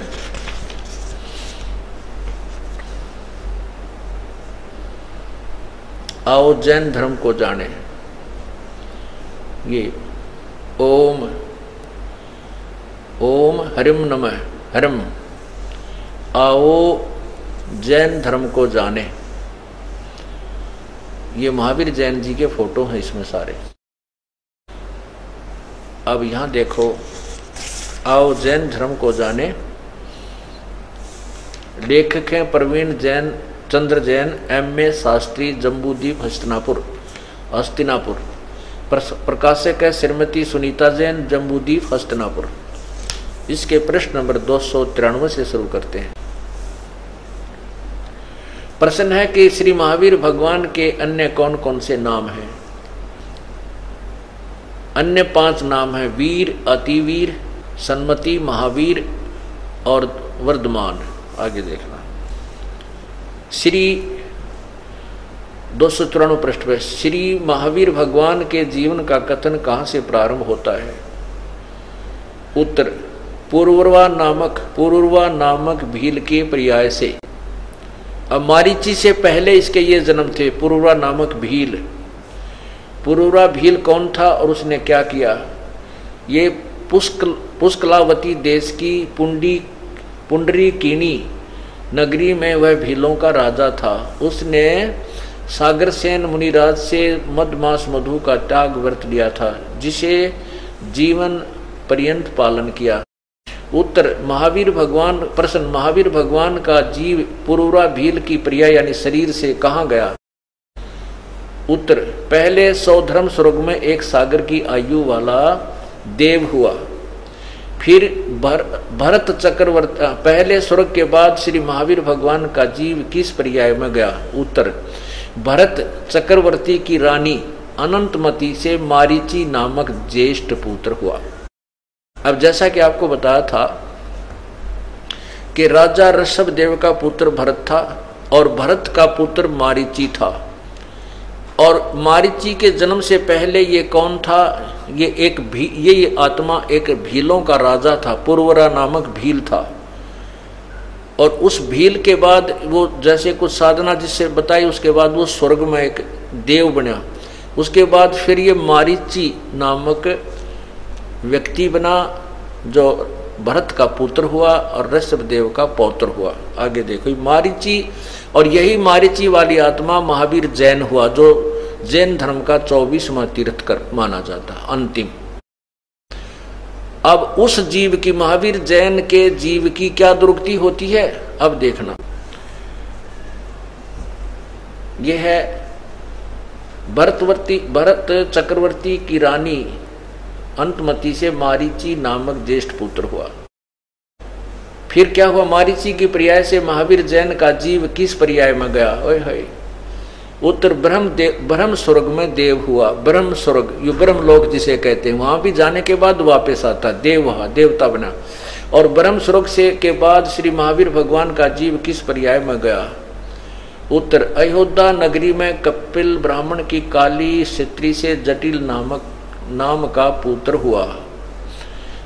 प्रश्न, जटिल की पर्याय से श्री महावीर भगवान का जीव किस पर्याय में गया, सौधर्म स्वर्ग में एक सागर की आयु वाला देव हुआ। फिर सौधर्म स्वर्ग से निकलकर श्री महावीर भगवान का जीव किस पर्याय में गया, इसी भरत क्षेत्र में सुतिका नामक गांव में अग्निभूत ब्राह्मण की गौतम क्षत्रि से अग्निशय नामक पुत्र हुआ। अग्निशय की पर्याय से श्री महावीर भगवान का जीव किस पर्याय में गया, स्वर्ग में गया। स्वर्ग की पर्याय से श्री महावीर भगवान का जीव किस पर्याय में गया, भरत क्षेत्र के मंदिर नामक ग्राम में गौतम ब्राह्मण की कौशिकी पत्नी से अग्निमित्र नाम का पुत्र हुआ। अग्निमित्र की पर्याय से महावीर भगवान का जीव कहाँ गया, उत्तर महेंद्र स्वर्ग में। महेंद्र स्वर्ग से श्री महावीर भगवान का जीव कहाँ गया, ये 295 पृष्ठ शुरू हो गया। मंदिर नगर में सालकाय ब्राह्मण की पत्नी से भारद्वाज नामक पुत्र हुआ। भारद्वाज की पर्याय से महावीर भगवान का जीव कहाँ गया, महेंद्र स्वर्ग में देव हुआ। महेंद्र स्वर्ग से महावीर भगवान का जीव कहाँ गया, इतर निगोद में एक सागर की आयु वाला नगोदिया जीव हुआ। निगोद से निकलकर श्री महावीर भगवान का जीव कहाँ गया, अनेकों भाव धारण किए। अब देखना निचोड़ सार देखना इस महावीर भगवान के जीव का क्या हालत होती है। 1000 आक वृक्ष के भाव यानी जीवन, 1000 आक का वृक्ष, 80,000 सीप के भाव जो समुद्र में होते हैं, शंखली सी जिसमें मोती बनते हैं वो जीव, 20,000 नीम के वृक्ष के भाव, 90,000 बार केले के वृक्ष के भाव, 3,000 बार चंदन वृक्ष के भाव, 5 करोड़ बार कनेर के वृक्ष के भाव, 60,000 बार वैश्या, ओए होए 60,000 बार वैश्या के भाव, 5 करोड़ बार शिकारी के भाव। वो तेरा जो कितने पाप कमाए, 5 करोड़ बार शिकारी बनकर वो नरे पाप इकट्ठे कर दिए। 20 करोड़ बार हाथी के भाव, 60 करोड़ बार गधा, ओए होए 60 करोड़ बार गधे के भाव, 30 करोड़ बार कुत्ते के भाव। ओए मालिक मेरे, कुत्ते का ते कब भाव बतेरा, 60 करोड़ ते परमात्मा, 30 करोड़ तो जुल्म हो जा। 30 करोड़ बार कुत्ते के भाव, 60 करोड़ बार नपुसंक के भाव ही जड़ा बना, 20 करोड़ बार स्त्री के भाव, क्षत्रिय के भाव, 90 लाख बार धोबी के भाव, 8 करोड़ बार घोड़े के भाव, 20 करोड़ बार बिल्ली के भाव, ओए होए 60 करोड़ बार गर्भपात से मरण, और फिर कुल 80 लाख बार देव पर्याय को प्राप्त किया। ओ तेरा केवल 80 लाख बार तक देव बना और बाकी गिनती को ना के बना। हे भगवान, हे परमात्मा, आगे क्या बना और देखो, नरक में गया। फिर अब उपरोक्त भावों को प्राप्त करने के बाद श्री भगवान महावीर भगवान ने किस पर्याय को प्राप्त किया, राजगृह नगर में सथावर नामक ब्राह्मण, सथावर के पर्याय से श्री महावीर भगवान का जीव कहाँ गया, महेंद्र स्वर्ग में 7 सागर की आयु वाला देव हुआ। महेंद्र स्वर्ग से महावीर भगवान का जीव कहाँ गया, राजगृह में विश्वभूति राजा की जैनी रानी से विश्वनंदी नाम का पुत्र हो गया। विश्वनंदी पर्याय से निकलकर श्री महावीर भगवान का जीव कहाँ गया, महाशुक्र स्वर्ग में देव हुआ। महाशुक्र सर्व से निकलकर महावीर भगवान का जीव कहाँ गया? त्रिपुष्ट नामक नारायण हुआ। त्रिपुष्ट नारायण से कहा गया? 7वें नरक में गया। 7वें नरक में, 7वें नरक से निकलकर श्री महावीर भगवान का जीव कहाँ गया? एक बार देखो फिर 296 पृष्ठ पे। सिंहगिरी पर्वत पर सिंह हुआ, पुनः प्रथम नरक में गया। फिर नरक में गया, शेर हुआ, सिंह हुआ, फिर पुनः प्रथम नरक में गया। प्रथम नरक से निकलकर श्री भगवान महावीर का जीव कहाँ गया? हिमवान पर्वत शिखर पर सिंह हुआ। यहाँ पर उसे अजिंत जय एवं अमित गुण नामक मुनिराज से ने संबोधित किया। सिंह का जीव किस पर्याय में गया? सौधर्म स्वर्ग में सिंह केतु नामक देव हुआ। सिंह केतु का जीव फिर कहाँ गया? कनक प्रभ नगर में राजा नखपुंख विद्याधर और रानी कनकमाला से कनकोजल नाम का पुत्र हुआ। कनकोजल से कहा गया? 7वें स्वर्ग में देव हुआ। 7वें स्वर्ग से महावीर भगवान का जीव कहाँ गया? अयोध्या नगरी में राजा वरदसेन की शीलवती रानी से हरिसेन नामक का पुत्र हुआ। हरिसेन का जीव आगे कहाँ गया? महाशुक्र स्वर्ग में देव हुआ। फिर वहां से कहाँ गया? गातकी खंड की पूर्व विधे की पुष्कलावती देश की पुंडरकिणी नगरी में राजा सुमित्र रानी मनोरमा से प्रिय मित्र नाम का चक्रवर्ती हुआ। उसके बाद क्या हुआ? सहस्र स्वर्ग में देव हुआ। वहां से कहाँ गया? जम्बू द्वीप के छतरपुर नगर में नंदीवर्धन राजा की वीरमती रानी से नंद नामक पुत्र हुआ। फिर कहाँ गया? पुष्पोत्तर विमान में देव हुआ और तदंतर 24 माह तीर्थ कर महावीर भगवान हुआ। ओए होए, अब महावीर भगवान हुआ। 30 करोड़ बार कुत्ता, 60 करोड़ बार गधा, 20 करोड़ बार बिल्ली, 60 लाख रण कितने बार वैश्या, ये सारे दुख भोग कर कुछ स्वर्ग आदि में घूम कर वो महावीर भगवान हुआ। फिर अपने आत्मा आगे देखो, फिर महावीर भगवान ने कैसे कमाल किया आगे देखो। ये 24वां तीर्थकर महावीर भगवान हुआ। श्री महावीर भगवान के जीव ने कितने पाखंड मत चलाए? 363 पाखंड मत चलाए। जय हो बंदी छोड़ की, अरे जय हो बंदी छोड़ की। देखिए आप बताओ, मैं नहीं कुछ कहता, इन्होंने आप ही लिखकर और छोड़ रखा, जनता पढ़ रही है। आप दास तो इनको पढ़कर सुना रहा है कि ये क्या ज्ञान दे रहे हैं। और परमात्मा कहते हैं नर नारायण देही पाकर कट्याना जम का फंदरे, इनका दिखत के तो नैन चम इनका फिरा मोतिया बंदरे। अब इसको पढ़ भी रहे हैं और उनके कालजे भी ना पढ़ दे। और कितनी दुरुक्ति तो उस महावीर भगवान की हुई है, तो तुम्हारी क्या होगी? जो तो घर छोड़कर तपस्या करता था और पता नहीं कितने कुछ किए, और आप तो कुछ भी ना करते, आपकी क्या दुरुक्ति होगी? और महावीर भगवान ने फिर 363 पाखंड मत चलाए।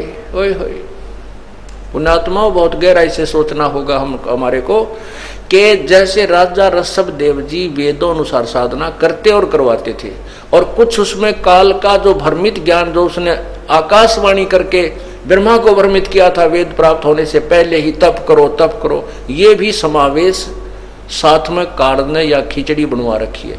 तो इस आधार से ऋषभ देव जी ने अपना राज्य त्याग दिया और कठिन तप किया, 1000 वर्ष तक तप किया, और वो साधना बताई अपने पोते को, चेला बनाया, और ओम नाम का जाप, अणंकार मंत्र कहें उसको, अणंकार मंत्र, वो ओंकार कह लो, ओम कहो, वो ओम ही मंत्र है।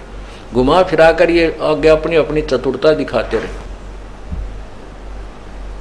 तो वो तो महावीर जो मारीची का जीव था वही आगे चल के महावीर जैन बना। और मारीची के समय जब वो जीव था तब तो उसने वो साधना की है जो वेदों में प्रमाणित है, और महावीर जैन को तो कोई गुरु नहीं था, इसलिए उसने 363 पाखंड मत बेतुकी साधना करवा दी शुरू, और उस पाखंड मत के आधार पर वर्तमान जैन धर्म आधारित है, महावीर जैन की दीक्षाओं पर। तो उनका क्या दुरुक्ति? ये तो उस आत्मा की दुरुक्ति है जो वेदों के अनुसार साधना शुरू कर रहा था, मारीची वाला जीव, और वो ही आकर के फिर महावीर जैन हुआ। और महावीर जैन के रूप में उसने 363 पाखंड मत चला दिए, जो कति शास्त्र विरुद्ध साधना है। अब पुण्यात्माओं, अब ये ज्ञान जो है जैसे घी को गर्म किया जाता है, जो मक्खन होता है उसको गर्म करके उसके अंदर से जो वो लस्सी होती है वो निकाली जा रही है, और अब इसको गर्म करके ताक बिल्कुल शुद्ध कर दिया गया है। अब इसको सार ज्ञान कहते हैं, इसको तत्व ज्ञान कहते हैं, जो कि इन्हीं सदग्रंथों से निकाल कर आपके समक्ष वो प्योर घी रखा जा रहा है और लस्सी निकाली जा रही है। और जब उस लस्सी रहित अर्थात शुद्ध देसी घी हो जाता है, वो फिर जल्दी सी खराब नहीं होता। अब ये निर्णायक ज्ञान दिया जा रहा है कि वेदों अनुसार साधना करने से भी जन्म मृत्यु समाप्त नहीं होती। यही गीता जी के अध्याय नंबर 9 के श्लोक नंबर 20 से लेकर और 23 तक प्रमाण है। अब देखिएगा पवित्र गीता जी अध्याय नंबर 9 के श्लोक, देखिए पवित्र गीता जी अध्याय नंबर 9 का और श्लोक नंबर 20 से प्रारंभ होता है। श्लोक 20 में क्या है? तीनों वेदों में विधान किए हुए त्रिवेदा, ये सकाम सुकुम कुछ नहीं है इसमें, त्रिविदा, तीनों वेदों में विधान किए हुए सोमरस सकाम कर्मों को करने वाले, सोमरस को पीने वाले पाप रहित पुरुष मुझ को यज्ञों द्वारा पूज कर स्वर्ग की प्राप्ति चाहते हैं। वे पुरुष अपने पुण्यों को के फल रूप स्वर्ग लोक को प्राप्त होकर स्वर्ग में दिव्य देवताओं के भोगों को भोगते हैं। अब ये देखना कि श्री ऋषभ देव जी ने वेदों अनुसार साधना प्रारंभ की थी, और वेदों में ओम नाम का जाप है, और उसी ओम नाम के जाप को मारीची को दिया। मारीची जी ने फिर अपनी साधना की, तो उससे वो स्वर्ग में देव बना, फिर खा कर वापस आ गया, फिर देव बना, फिर मनुष्य बना, फिर देव बना, फिर मनुष्य बना, फिर साधना करता रहा, फिर क्या बना? वो सारे जन्मों के जो पाप इकट्ठे हो गए थे, पुण्य तो वहां खत्म कर दिए स्वर्ग में, महास्वर्ग में देवता देवता बन गए। वही एक गीता जी अर्थात वेद बता रहे हैं कि वेदों अनुसार साधना करने से ये स्वर्ग तक पहुंच जाते हैं मेरी साधना करने वाले, और वहां दिव्य देवताओं के भोग भोग कर फिर 84 लाख योनि में वापस आ जाते हैं। ये देखिएगा 20वां श्लोक आप पढ़ रहे हैं। तीनों वेदों में विधान किए हुए सकाम कर्मों को करने वाले, सोमरस को पीने वाले, पाप रहित पुरुष मुझको यज्ञों द्वारा पूजकर स्वर्ग की प्राप्ति चाहते हैं। वे पुरुष अपने पुण्यों के फल रूप स्वर्ग को प्राप्त होकर स्वर्ग में दिव्य देवताओं के भोगों को भोगते हैं। आगे देखना 21 में क्या कहा है? वे उस विशाल स्वर्गलोक को भोगकर पुण्यों के अक्षीण होने पर मृत्यु लोक को प्राप्त होते हैं। इस प्रकार स्वर्ग के साधन रूप तीनों वेदों में कहे, इस प्रकार तीनों वेदों में कहे बस ये देखो सकाम सुकुम कुछ नहीं है इसमें, ये अपने आप बना लेते हैं। इस प्रकार तीनों वेदों में कहे कर्म का आश्रय लेने यानी साधना का आश्रय लेने वाले, भोगों की कामना वाले पुरुष बार बार आवागमन को प्राप्त होते हैं, अर्थात पुण्यों के प्रभाव से स्वर्ग में जाते हैं और पुनक्षीण होने पर वो मृत्यु लोक में आ जाते हैं। आगे देखना 22 में, जो अनन्य प्रेमी भगतजन मुझ परमेश्वर को निरंतर भजते हैं, निष्काम भाव से भजते हैं, उन नित्य निरंतर मेरा चिंतन करने वाले पुरुषों के योग अक्षेम मैं प्राप्त कर देता हूँ, अक्षेम मैं स्वयं प्राप्त कर देता हूँ। ये क्या कहता है कि जो वेदों अनुसार मेरी साधना करते हैं उनके भक्ति की रक्षा मैं करता रहता हूँ, वो करते रहते हैं, और उसका परिणाम आप पढ़ रहे हो। और आगे देखना क्या कहता है। अब आपने 22 पढ़ा, अब 23 पढ़ो, इसमें निचोड़ कर दिया।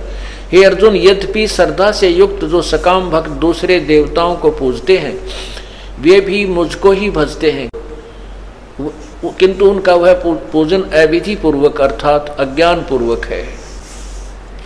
अर्थात अर्थात कहने का भाव ये है कि जैसे वो वेदोनुसार साधना करते हैं वो भी स्वर्ग में जाकर वापस आ जाते हैं, और जो परमात्मा जिन्होंने भगवान के विषय में कोई डेफिनेशन का भी पता नहीं, जैसे हम थे पहले ज्ञान नहीं था तो भगवान भगवान करा करते, ये पता नहीं था परमात्मा कौन है, और हम ब्रह्मा विष्णु महेश की पूजा करते थे भगवान मान कर। ऐसे ये कहना चाहते हैं कि जो अन्य देवताओं की पूजा करते हैं वो पूजते तो है, मुझको यूँ सोचा मैं भगवान की पूजा कर रहा हूँ, लेकिन वो शास्त्र विरुद्ध होने से अन्य देवताओं की पूजा शास्त्र विरुद्ध है, इस कारण से वो अपने कर्मों को केवल स्वर्ग तक पहुंचते हैं, स्वर्ग तक, और ब्रह्म के साधक महास्वर्ग तक पहुंच जाते हैं, ब्रह्मलोक तक। तो कहते उनकी जो भक्ति वो कर भी रहे हैं है तो शास्त्र विरुद्ध, लेकिन उनकी जो भक्ति की रक्षा भी मैं ही करता हूं, उनकी साधना। आगे देखना, आपने 24 में पढ़ा, यहां देखना,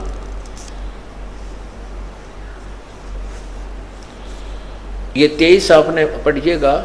अर्जुन, यद्यपि श्रद्धा से युक्त सकाम भक्त दूसरे देवताओं को पूजते हैं, वे भी मुझको ही पूजते हैं, यानी वो भगवान मानकर उनकी पूजा करते हैं, किंतु उनका वह पूजन अविधि पूर्वक अर्थात अज्ञान पूर्वक है, शास्त्र विधि के विरुद्ध है। और इसके विषय में 16वें अध्याय के 23वें श्लोक में गीता ज्ञानदाता ने कहा है कि शास्त्र विधि को त्याग कर जो मनमानी पूजा करते हैं उनको कोई लाभ नहीं होता। ये देखिएगा, अध्याय नंबर 16 और श्लोक नंबर 23। जो पुरुष शास्त्र विधि को त्याग कर अर्थात अविधि पूर्वक साधना करते हैं, अपनी इच्छा से मनमाना आसन अर्थात पूजा करते हैं, वह न तो सिद्धि को प्राप्त होता है, न परम गति को, और न सुख को ही, अर्थात व्यर्थ है। और 3 चीजों के लिए हम भगवान की साधना करते हैं, घर में सुख हो, कोई उद्देश्य हमारा पूरा हो, सिद्धि प्राप्ति हो और परम गति हो, तो इन तीनों से वंचित रह जाते हैं जो शास्त्र विरुद्ध साधना करते हैं। अब 23 में क्या कहा है कि आपने पढ़ा, 23 में कहा कि ये विधि अविधि पूर्वक अथवा अज्ञान पूर्वक है। 24 में क्या कहा है, क्योंकि संपूर्ण युगों का भोक्ता और स्वामी भी मैं ही हूं, परंतु वे मुझ परमेश्वर को तत्व से नहीं जानते, जिस कारण से गिरते रहते हैं, अर्थात पुनर्जन्म को प्राप्त होते। आगे देखना, 25 में कहा है कि देवताओं को पूजने वाले देवताओं को प्राप्त होते हैं, पितरों के पूजने वाले पितरों को प्राप्त होते हैं। देवताओं को जैसे कोई ब्रह्मा विष्णु महेश आदि की पूजा करता है उनके लोक में चला जाता है, पितरों के पूजने वाले पितर बन जाते हैं, जो श्राद्ध निकालते हैं वो भी पितर बन जाते हैं। जैसे श्राद्ध निकालते हैं ये पितरों की पूजा है, और श्राद्ध निकालने वाले भी पितर ही बन जाते हैं, अर्थात उन्हीं के पास चले जाते हैं, क्योंकि शास्त्र विरुद्ध साधना करने से उनको मोक्ष नहीं होता और वो हानिकारक होती है। कहते हैं, और भूतों को पूजने वाले ये 13वीं करना है, अस्थि ठाकर डाल काना, और ये और प्रकार की जो साधना करते हैं, ये भूतों की चौराहे पर ठीकरी डर देना, इधर उधर की करनी, जंतर मंत्र करवाना, ये भूतों की पूजा से कहते हो भूत ही बन जाते हैं। और मेरे पूजने वाले मुझको ही प्राप्त होते हैं। अब इसे सिद्ध हो गया कि जो साधना वेदों और गीता जी में वर्णित है उससे जन्म मृत्यु समाप्त नहीं होती। उसके लिए तत्वदर्शी संत के लिए संकेत किया है, और वो तत्वदर्शी संत ये दास आपके समक्ष परमात्मा ने बैठा रखा है। अब आप बुद्धिमान हो, शिक्षित हैं, कोई बालक नहीं है, और आपके समक्ष शास्त्र भी विद्यमान है, उनको भी देखें। गीता जी के अध्याय नंबर 16 के श्लोक 24 में स्पष्ट किया है कि अर्जुन, किसी की दंत कथा पर विश्वास नहीं करना चाहिए। कौन से भक्ति मार्ग के या कौन से कर्म करने योग्य हैं, कौन से त्यागने योग्य हैं, ना करने वाले हैं, उनको शास्त्रों से ही प्रमाणित मानना। जो शास्त्रों में लिखा है उन्हीं को मानना, उन्हीं के आधार पर साधना करना, और जो त्यागने वाले हैं वो शास्त्रों के आधार से ही, जो न करने वाली साधना उनको त्याग देनी चाहिए। अर्थात शास्त्रों को आधार मानकर पूजा साधना अपनी अनुष्ठान कीजिए। अब प्रसंग चल रहा है कि जैसे आपने महावीर जैन जी को, और महावीर जैन को फिर भगवान भी कह रहे हैं, महावीर भगवान हुए, और फिर उन्होंने 363 पाखंड मत भी चलाए, 363 पाखंड। पाखंड का अर्थ जो कितने निराधार साधना की विधि बताना उसको पाखंड मत कहते हैं। शास्त्र विरुद्ध साधना पर आधारित करना उसको पाखंड मत कहते हैं। फिर महावीर जी के साथ के बनी होगी ये विचार करना। महावीर जी के जीव के साथ आगे क्या बना होगा, क्योंकि वो दोषी बन जाता जो शास्त्र विरुद्ध साधना के ऊपर अन्य प्राणियों को लगाता है और स्वयं भी करता है। उसको तो पता नहीं कौन सी जोनी फिर प्राप्त हुई होगी, कुत्ते की या गधे की, सुअर की, पता नहीं कौन सी जोनी में जाएगा। और वो तो उस प्राणी की हालत थी जो वेदों अनुसार साधना करते करते भी 60 करोड़ बार गधा, 30 करोड़ बार कुत्ता, पता नहीं क्या क्या ब्रांड माटी। अब परमात्मा क्या बताते हैं,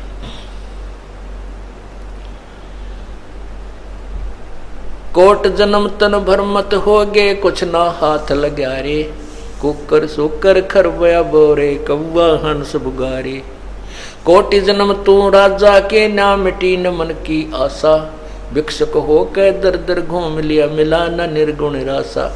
ये जो तत्व ज्ञान अभी तक तुझे प्राप्त नहीं हुआ, और इसके ना प्राप्त होने से तू ना जाने कितनी बार राजा बना, और क्या बना, इंद्र कुबेर ईश की पदवी, ब्रह्मा वर्ण ध्रुम राया, विष्णुनाथ के पुर को जाके तू फिर भी उल्टा आया। होय होय। इंद्र स्वर्ग का राजा, देवताओं का राजा बनकर भी तेरे मन की संतुष्टि नहीं हुई। इंद्र कुबेर ईश की पदवी, ओए होए, ईश जैसे ब्रह्मा विष्णु शिव की भी मृत्यु होती है, ये भी जन्म मृत्यु में है। अब ये भगवान की पदवी प्राप्त है और इसके बाद ये 84 लाख योनियों में जाएंगे, क्योंकि देवी भागवत तीसरे स्कंद गीता प्रेस गोरखपुर से प्रकाशित पृष्ठ 123 पर विष्णु जी दुर्गा की महिमा बताते हुए कहते हैं, तुम शुद्ध स्वरूपा हो, ये सब संसार तुम ही से उद्भासित हो रहा है, और मैं ब्रह्मा और शंकर आप ही से हमारी उत्पत्ति, हम आपसे ही जन्म हुआ है। हम नित्य नहीं, हमारा आविर्भाव जन्म और तिरोभाव मृत्यु हुआ करती है। शंकर भगवान कहता है, दुर्गा हे माता, जब आपसे ब्रह्मा भी उत्पन्न हुआ है, विष्णु भी आपसे जन्म हुआ, तो ये तमोगुणी लीला करने वाला मैं शंकर क्या तुम्हारी संतान नहीं हुआ। इंद्र कुबेर ईश की पदवी, ब्रह्मा वर्ण ध्रुम राया, विष्णुनाथ के पुर को जाके तो फिर भी उल्टा आया। देवताओं की पूजा करके, विष्णु जी की पूजा करके, विष्णु जी के लोग को यहाँ ज्यादा श्रेष्ठ माना जाता है इन तीनों देवताओं की तुलना में। कहते वहां उस लोक में जाकर भी अपने पुण्यों को समाप्त करके फिर वापस आया, और ब्रह्म लोक में जाकर भी तू वापस आया। ब्रह्म की साधना करके भी तो 84 लाख योनियों में आया, अपने पुण्य अक्षीण करके। असंग जन्म तन मर्त्या हो गए, जीवित क्यों न मरे रे, द्वादश मधुमल मठ बोरे, बहुर न दे धरे रे। जैसे एक इंद्र का शासन काल 72 चौकड़ी युग होता है, 72 चतुर्युगी होता है। एक चतुर्युग में 4 युग, सतयुग, त्रेता, द्वापर, कलयुग, और इनका कुल योग बनता है वर्षों का 43,20,000 वर्ष। ये एक चतुर्युग का, और ऐसे ऐसे 1008 चतुर्युग का ब्रह्मा जी का एक दिन, एक डे, और इतनी ही नाइट। 1008 वर्ष का दिन, 1008 वर्ष की रात। इसको लंप संप स्वाभाविक इसको 1000 वर्ष 1000 चतुर्युग मानते हैं। 1000 चतुर्युग का ब्रह्मा जी का दिन, 1000 चतुर्युग की रात, और 30 दिन रात का एक महीना बनता है, और 12 महीने का एक वर्ष, और 100 वर्ष की ब्रह्मा जी की आयु। वैसे इस प्रकार ये जो वर्ष बना, ऐसे 100 वर्ष की आयु तेरा गजब आयु। एक चतुर्युग में 43,20,000 वर्ष, और फिर 60 चतुर्युग का 60,000 चतुर्युग की दिन रात हुई। मेरे ख्याल में गिनती भूल जाओगे, इतना तो ब्रह्मा जी की आयु है 100 वर्ष। और फिर 7 विष्णु ब्रह्मा मर जाएंगे, उसके बाद एक विष्णु जी की मृत्यु, और 7 विष्णु की मृत्यु के बाद एक शिव की मृत्यु, इसकी इतनी लंबी आयु है। और 70,000 ये शिव मर जाएंगे तब सदा शिव ये काल रूपी ब्रह्म, जो गीता जी के 4थे अध्याय के 9वें श्लोक में कहता है कि अर्जुन मेरे जन्म और कर्म अलौकिक हैं, ये ऐसे मरता है। ब्रह्मलोक में मृत्यु होती है काल की, ब्रह्म की। ये एक ब्रह्मांड में, पूरे ब्रह्मांड में पूरा विनाश हो जाता है, कोई प्राणी नहीं रहता, ये लोक समाप्त नहीं होते, इन पर कोई प्राणी नहीं रहता। और इसके बाद ये दूसरे ब्रह्मांड में नए सिरे से ऐसे ही स्वयं ये दुर्गा और ब्रह्म ये आत्माएं नहीं बदलती, ये अपने शरीर बदल लेते हैं। इनमें एक शक्ति दी है प्रभु ने, ये अपने शरीर को स्वयं स्वेच्छा से धारण कर लेते हैं, ये भी स्वयंभू कहलाते हैं। और फिर उसके बाद ये दोनों मिलकर के अपने 3 पुत्र पैदा करते हैं, उनका नाम, उनको रजोगुण सतोगुण तमोगुण बना करके एक एक को फिर अपना सारा कार्यभार संभाल देते हैं। तो जो 70,000 जब शिव मर गए, एक ब्रह्म मरा, उस एक ब्रह्म यानी काल की मृत्यु को एक युग कहते हैं परब्रह्म का। ओए होए, एक युग कहते हैं परब्रह्म का। और 1000 युग परब्रह्म का, कुल 1000 चतुर्युग नहीं, 1000 युग परब्रह्म की एक दिन और इतनी ही रात, यानी ऐसे ही 30 दिन रात का उसका एक महीना, और 12 महीने का वर्ष, और परब्रह्म की फिर 100 वर्ष की आयु, वो तरह की। और फिर वो परब्रह्म भी मरे, अक्षर पुरुष भी मरे, जो गीता जी अध्याय नंबर 15 के श्लोक 16 में कहा है कि 2 भगवान माने गिने जाते हैं, एक ब्रह्म एक परब्रह्म, अर्थात सरपुरुष और एक अक्षर पुरुष। अक्षर पुरुष का नाम अर्थ भी अविनाशी भगवान होता है। इस परब्रह्म को भी अविनाशी माना जाता है, लेकिन ये भी अविनाशी नहीं है। उसका प्रमाण दिया 15वें अध्याय के 17वें श्लोक में कि उत्तम पुरुष है तो अन्य, वो वास्तव में जो पुरुषोत्तम सही सच्चा भगवान श्रेष्ठ प्रभु, वो इन दोनों से, ब्रह्म और परब्रह्म से, अक्षर पुरुष और क्षर पुरुष से कोई और है। और वही परमात्मा इति उदाहरते उसको भगवान कहा जाता है। यह लोक तरम अविश्य विभर्ति अवय ईश्वर है, वो वास्तव में अविनाशी भगवान है। गीता जी अध्याय नंबर 8 के श्लोक नंबर 18 से लेकर के 20 तक प्रमाण दिया है कि ये परब्रह्म का जो एक परब्रह्म का 18वें अध्याय के 17वें श्लोक में कहा है कि परब्रह्म के एक दिन में 1000 वर्ष का दिन होता, 1000 युग का, चतुर्युग नहीं है उसमें, 1000 युग का परब्रह्म का दिन होता है, इतनी रात होती है। और उसके दिन में ये सभी, उसके दिन के समय में ये सभी प्राणी, ब्रह्म के 21 ब्रह्मंडों के प्राणी, उसके 7 संग ब्रह्मंडों के प्राणी, और वो परब्रह्म के लोक में रख दिए जाते हैं। परब्रह्म के अपने निज स्थान पर सबको रख दिया जाता है। रात्रि जब पूरी हो जाती है, दिन के समय उनको फिर जन्म दिया जाता है। ऐसे कहते हैं। फिर 1000 युग, ऐसे ही 100 वर्ष उस ब्रह्म के होते हैं। फिर लिखा 8वें अध्याय के 20वें श्लोक में लिखा है कि इस अव्यक्त से, परब्रह्म से भी जो दूसरा अव्यक्त भाव है, वो सभी प्राणियों के नष्ट होने पर भी कभी नष्ट नहीं होता, वो वास्तव में विनाशी है। वही 15वें अध्याय के 17वें श्लोक में स्पष्ट किया है कि 16वें श्लोक में वर्णित उन दोनों भगवानों से, क्षर पुरुष और अक्षर पुरुष से, ब्रह्म और परब्रह्म से भी कोई और परमात्मा है जो वास्तव में अविनाशी है।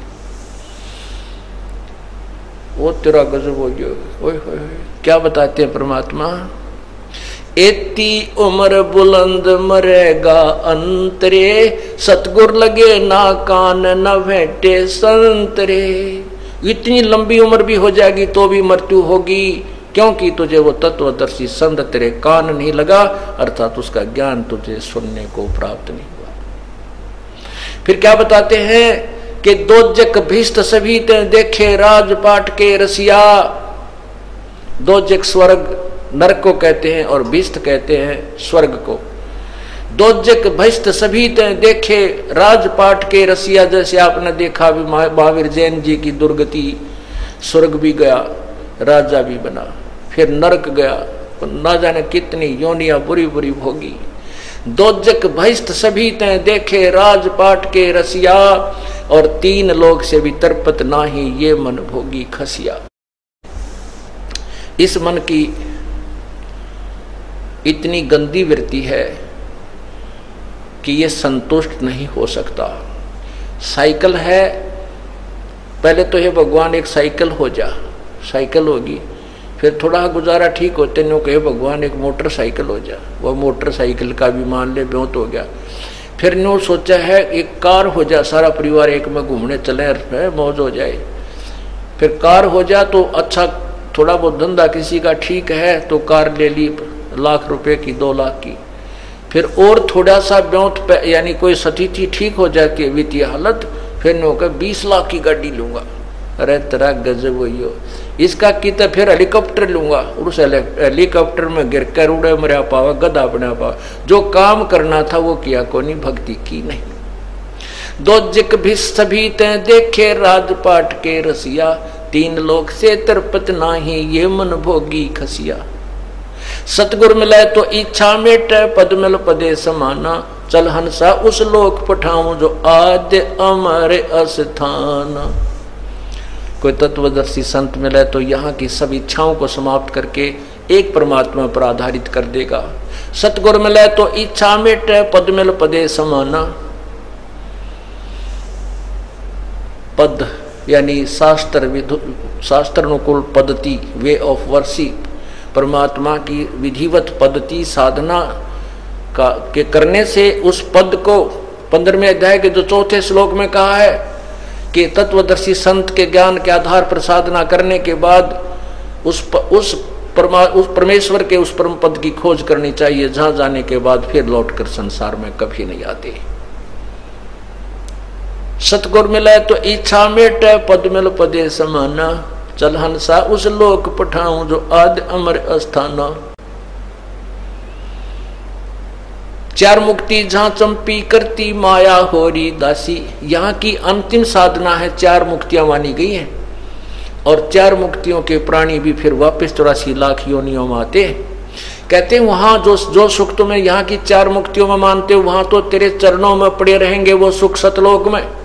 4 मुक्ति जहां चंपी करती माया होरी दासी, दास गरीब अभय पद पर से वो मिले राम अविनाशी। सत साहे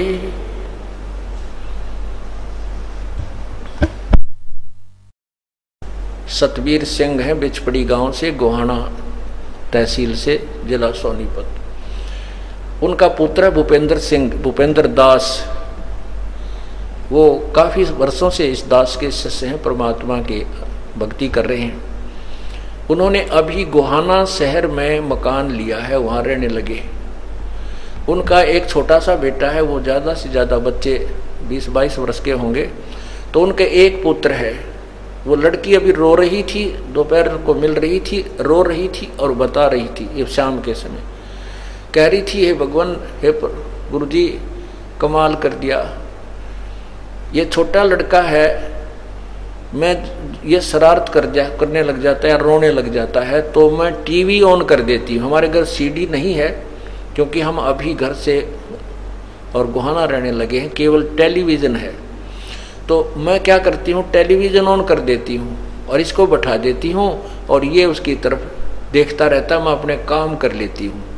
तो ऐसे ही मैंने कल परसों इसने बताया कि टेलीविज़न ऑन करने के लिए मैंने इसको तो बैठा दिया ज़मीन पर, टेलीविज़न ऑन किया तो क्या देखती हूँ कि आप शब्द गा रहे हो।